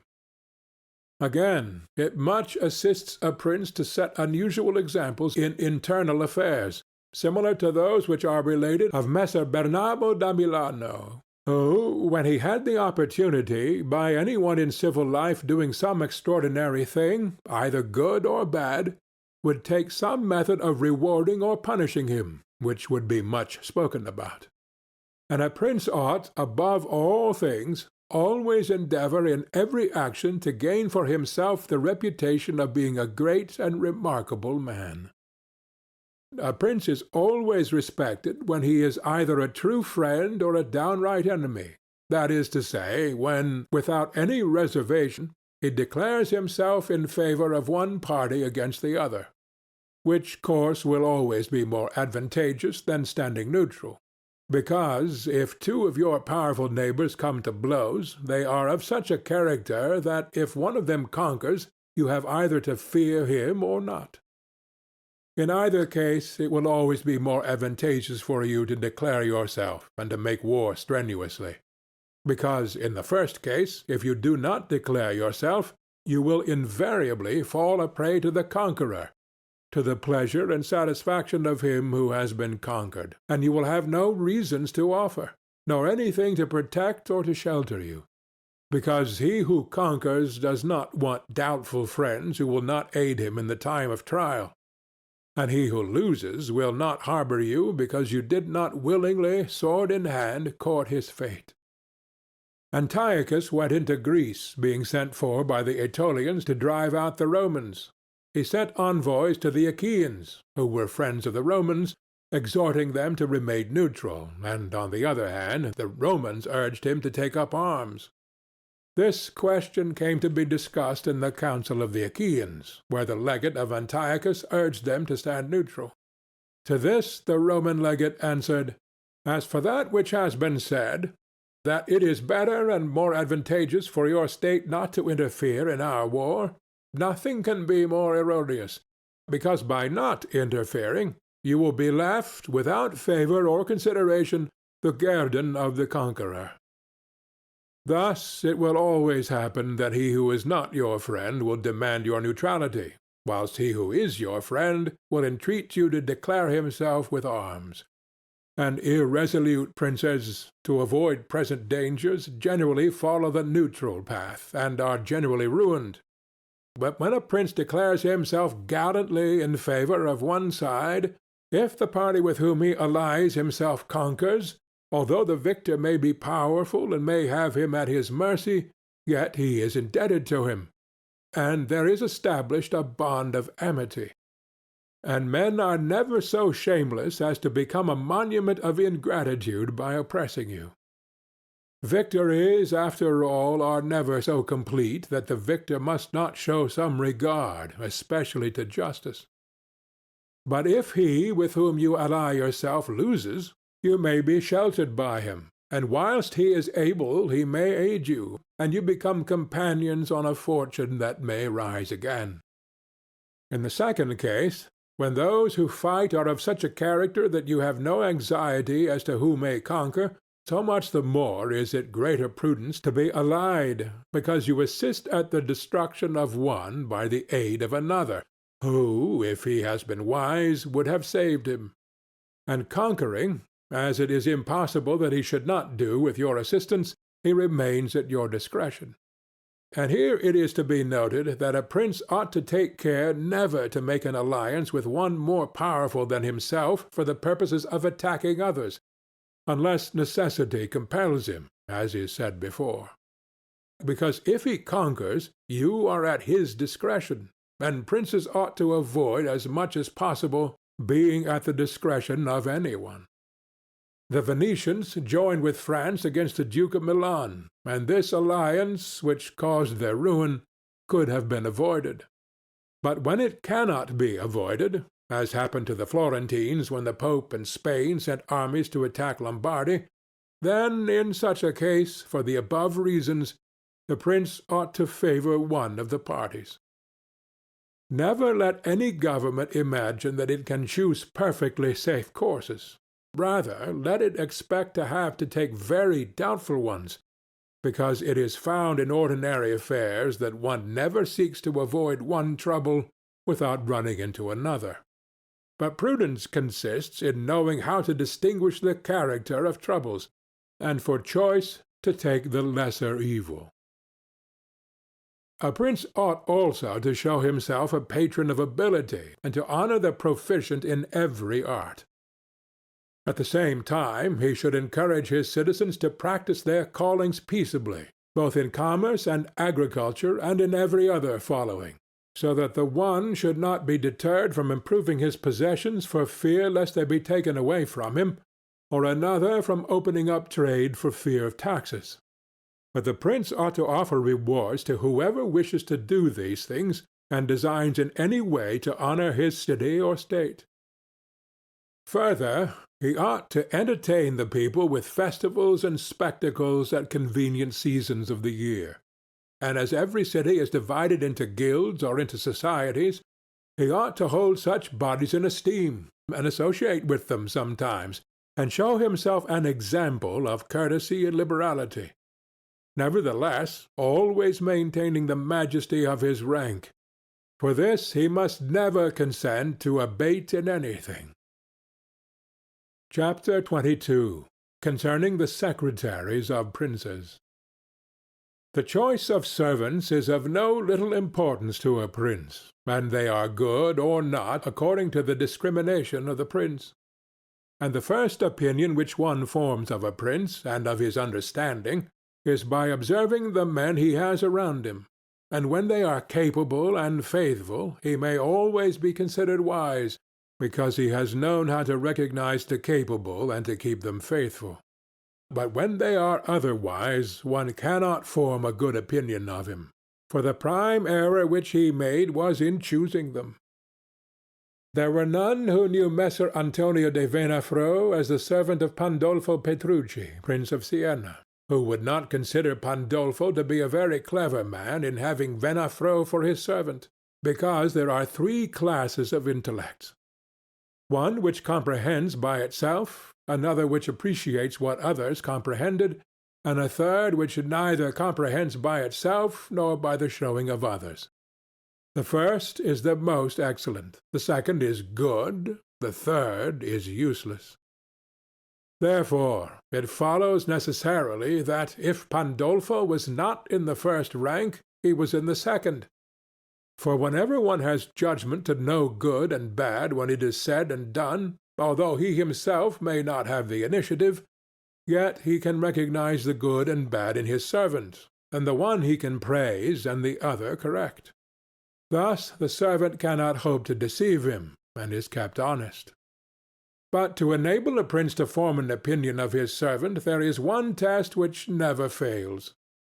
When you see the servant thinking more of his own interests than of yours, and seeking inwardly his own profit in everything, such a man will never make a good servant, nor will you ever be able to trust him, because he who has the state of another in his hands ought never to think of himself, but always of his prince, and never pay any attention to matters in which the prince is not concerned.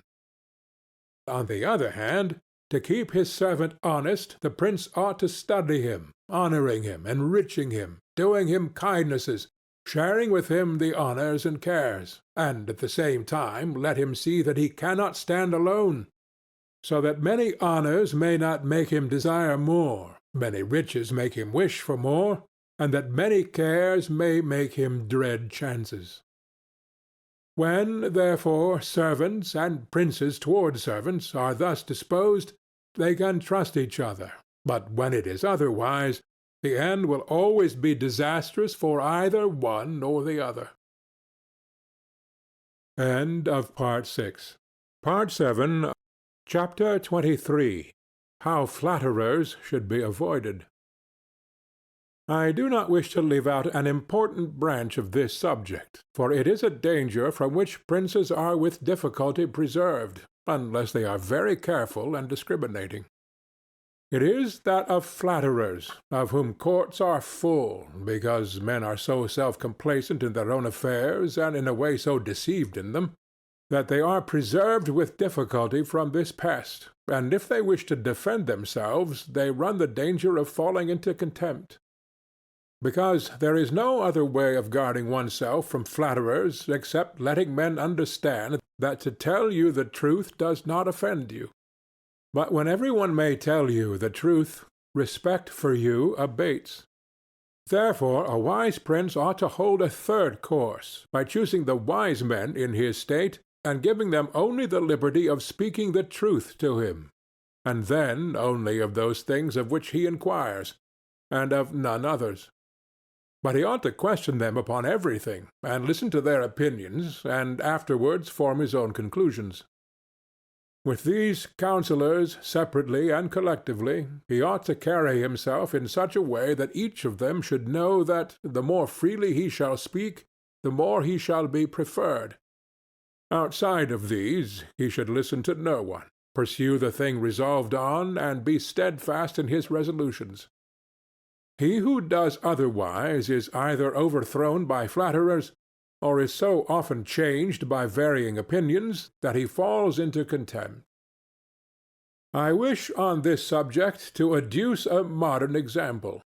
Fra Luca, the man of affairs of Maximilian, the present emperor, speaking of his Majesty, said, "He consulted with no one, yet never got his own way in anything." This arose because of his following a practice the opposite to the above. For the emperor is a secretive man. He does not communicate his designs to any one, nor does he receive opinions on them. But as in carrying them into effect they become revealed and known, they are at once obstructed by those men whom he has around him, and he, being pliant, is diverted from them. Hence it follows that those things he does one day he undoes the next, and no one ever understands what he wishes or intends to do, and no one can rely on his resolutions. A prince, therefore, ought always to take counsel, but only when he wishes and not when others wish. He ought rather to discourage every one from offering advice unless he asks it. But, however, he ought to be a constant inquirer, and afterwards a patient listener concerning the things of which he inquired. Also, on learning that any one, on any consideration, has not told him the truth, he should let his anger be felt. And if there are some who think that a prince who conveys an impression of his wisdom is not so through his own ability, but through the good advisers that he has around him, beyond doubt they are deceived, because this is an axiom which never fails, that a prince who is not wise himself will never take good advice, unless by chance he has yielded his affairs entirely to one person who happens to be a very prudent man. In this case, indeed, he may be well governed, but it would not be for long, because such a governor would in a short time take away his state from him. But if a prince who is not inexperienced should take counsel from more than one, he will never get united counsels, nor will he know how to unite them. Each of the counsellors will think of his own interests, and the prince will not know how to control them or to see through them.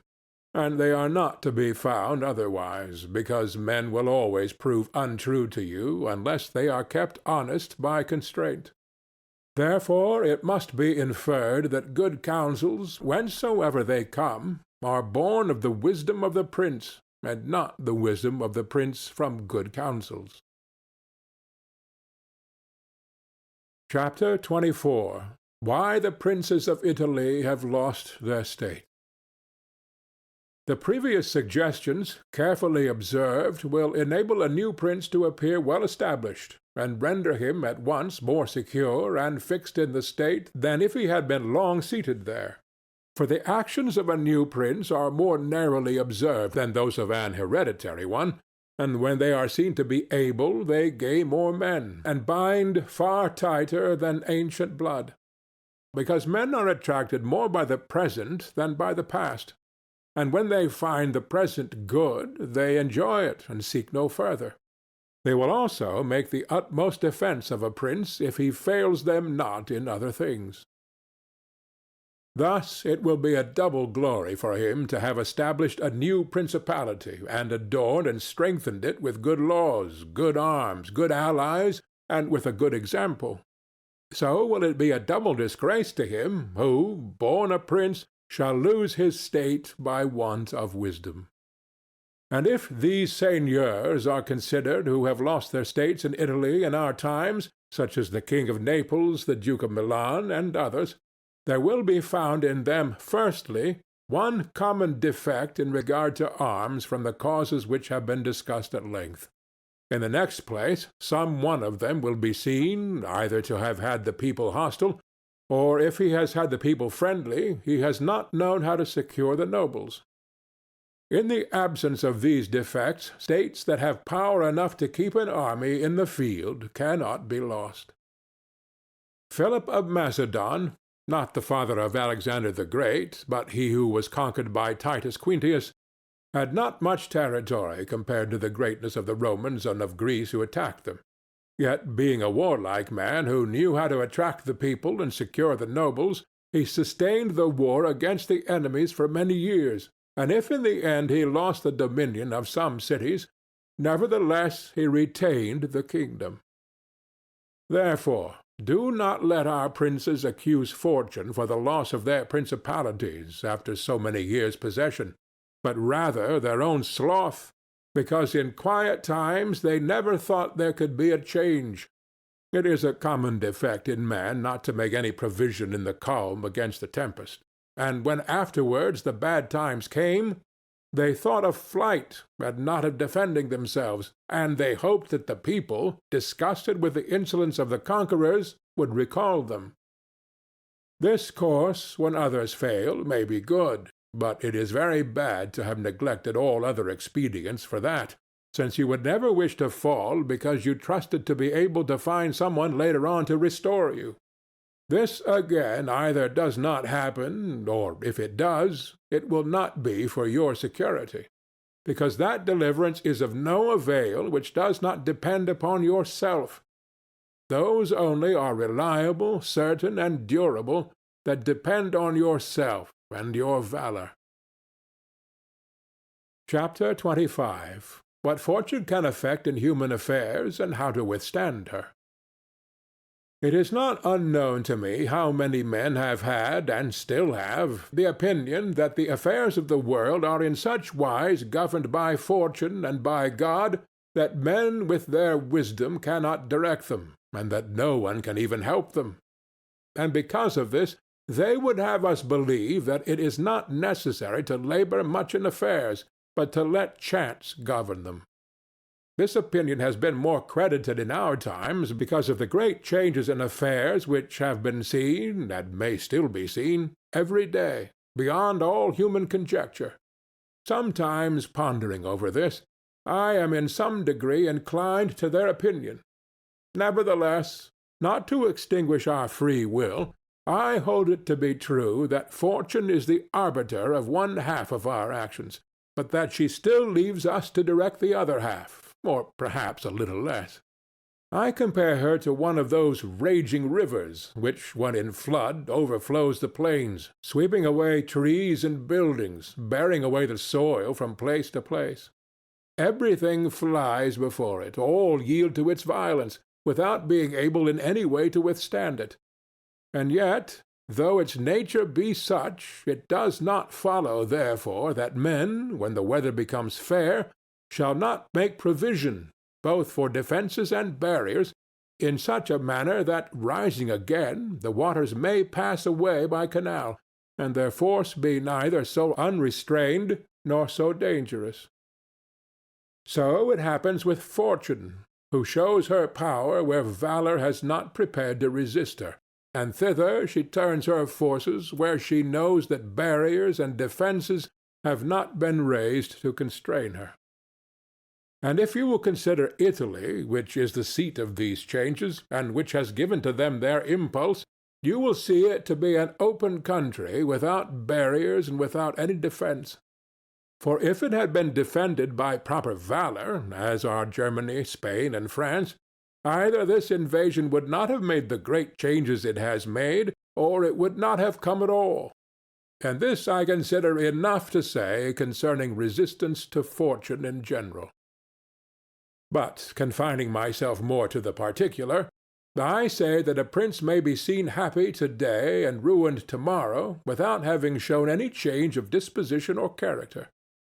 This, I believe, arises firstly from causes that have already been discussed at length, namely, that the prince who relies entirely on fortune is lost when it changes.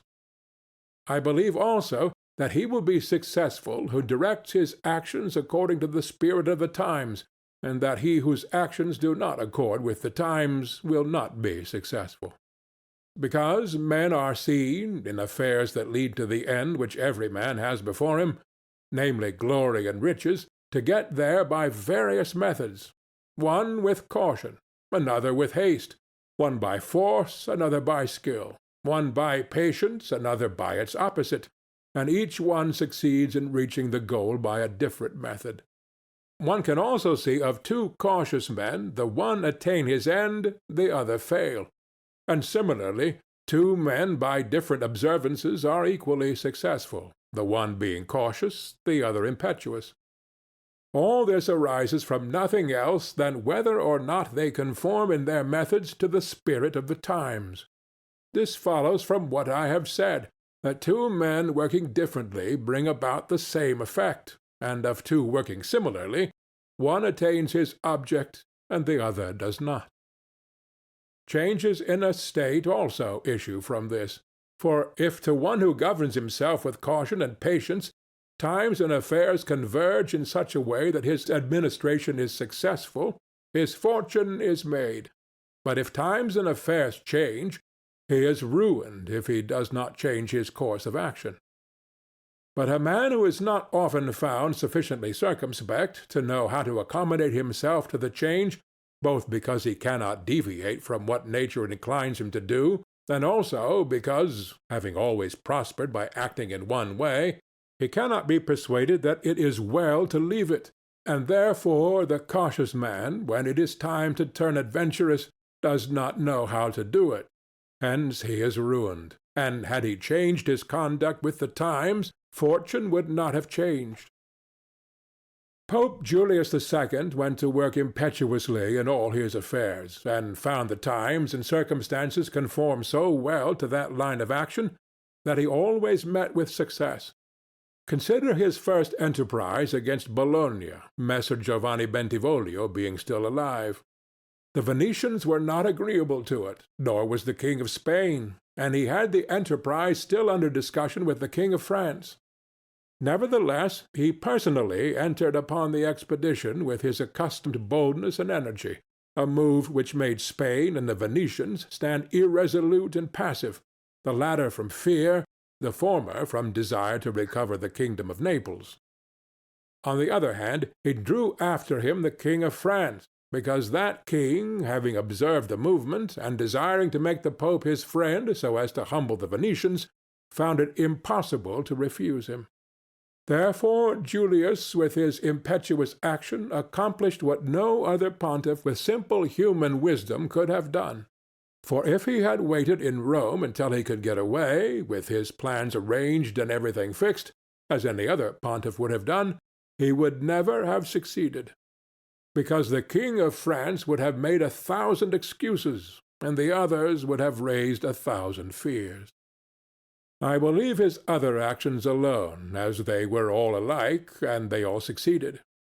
for the shortness of his life did not let him experience the contrary. But if circumstances had arisen which required him to go cautiously, his ruin would have followed, because he would never have deviated from those ways to which nature inclined him.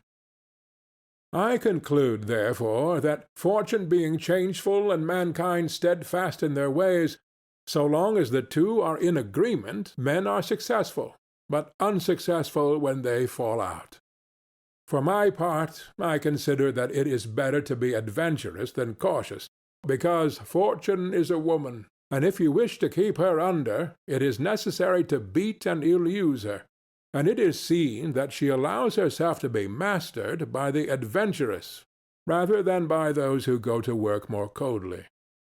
She is, therefore, always womanlike, a lover of young men, because they are less cautious, more violent, and with more audacity command her. Chapter 26. An exhortation to liberate Italy from the barbarians. Having carefully considered the subject of the above discourses, and wondering within myself whether the present times were propitious to a new prince, and whether there are elements that would give an opportunity to a wise and virtuous one to introduce a new order of things which would do honor to him and good to the people of this country, it appears to me that so many things concur to favor a new prince that I never knew a time more fit than the present.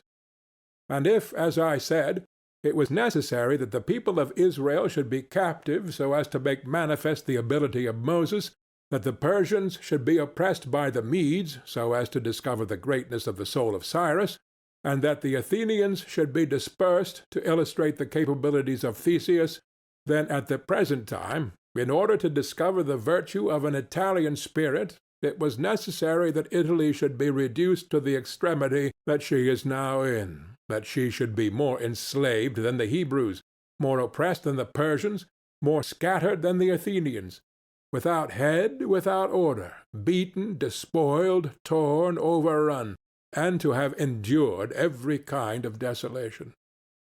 Although lately some spark may have been shown by one, which made us think he was ordained by God for our redemption, nevertheless it was afterwards seen, in the height of his career, that fortune rejected him, so that Italy, left as without life, waits for him who shall yet heal her wounds and put an end to the ravaging and plundering of Lombardy, to the swindling and taxing of the kingdom and of Tuscany, and cleanse those sores that for long have festered. It is seen how she entreats God to send someone who shall deliver her from these wrongs and barbarous insolencies. It is seen also that she is ready and willing to follow a banner, if only someone will raise it. Nor is there to be seen at present one in whom she can place more hope than in your illustrious house, with its valor and fortune, favored by God and by the Church, of which it is now the chief, and which could be made the head of this redemption. This will not be difficult if you will recall to yourself the actions and lives of the men I have named. And although they were great and wonderful men, yet they were men, and each one of them had no more opportunity than the present offers. For their enterprises were neither more just nor easier than this, nor was God more their friend than he is yours. With us there is great justice, because that war is just which is necessary, and arms are hallowed when there is no other hope but in them. Here there is the greatest willingness, and where the willingness is great, the difficulties cannot be great, if you will only follow these men to whom I have directed your attention.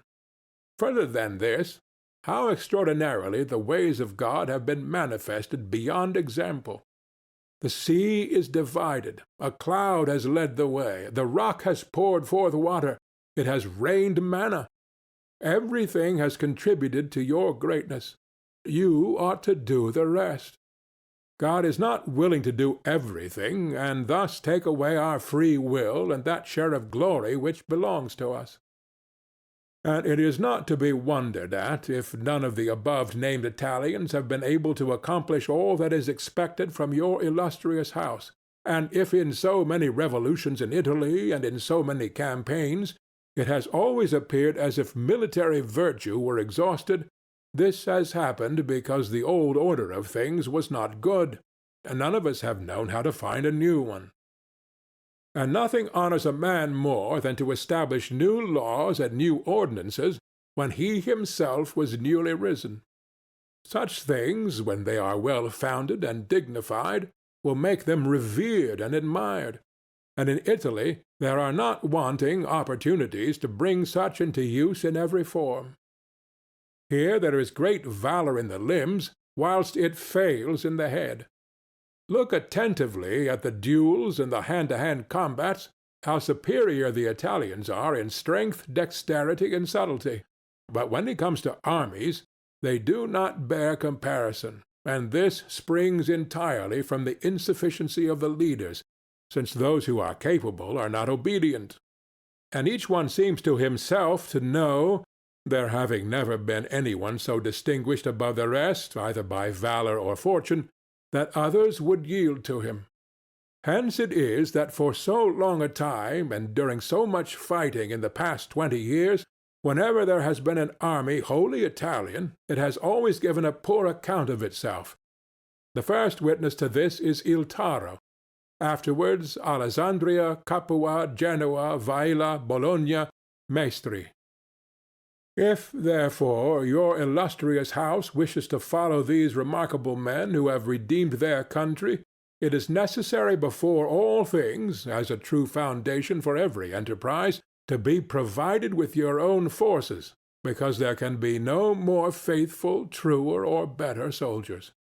And although singly they are good, altogether they will be much better when they find themselves commanded by their prince, honored by him, and maintained at his expense.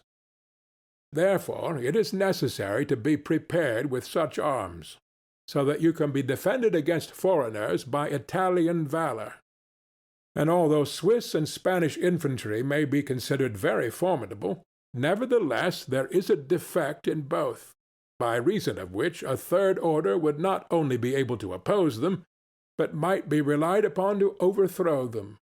For the Spaniards cannot resist cavalry, and the Switzers are afraid of infantry whenever they encounter them in close combat. Owing to this, as has been and may again be seen, the Spaniards are unable to resist French cavalry, and the Switzers are overthrown by Spanish infantry. And although a complete proof of this latter cannot be shown, nevertheless there was some evidence of it at the battle of Ravenna, when the Spanish infantry were confronted by German battalions, who followed the same tactics as the Swiss. When the Spaniards, by agility of body and with the aid of their shields, got in under the pikes of the Germans, and stood out of danger, able to attack, while the Germans stood helpless. And if the cavalry had not dashed up, all would have been over with them. It is possible, therefore, knowing the defects of both these infantries, to invent a new one, which will resist cavalry and not be afraid of infantry.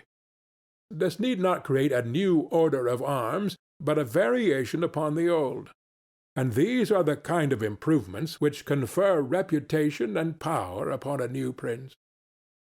This opportunity, therefore, ought not to be allowed to pass for letting Italy at last see her liberator appear. Nor can one express the love with which he would be received in all these provinces, which have suffered so much from these foreign scourings, with what thirst for revenge, with what stubborn faith, with what devotion, with what tears. What door would be closed to him? Who would refuse obedience to him? What envy would hinder him? What Italian would refuse him homage? To all of us this barbarous dominion stinks. Let, therefore, your illustrious house take up this charge with that courage and hope with which all just enterprises are undertaken, so that under its standard our native country may be ennobled, and under its auspices may be verified that saying of Petrarch, "Virtue against fury shall advance the fight, and it in the combat soon shall put to flight. For the old Roman, valor is not dead, nor in the Italians' breasts extinguished. End of the Prince,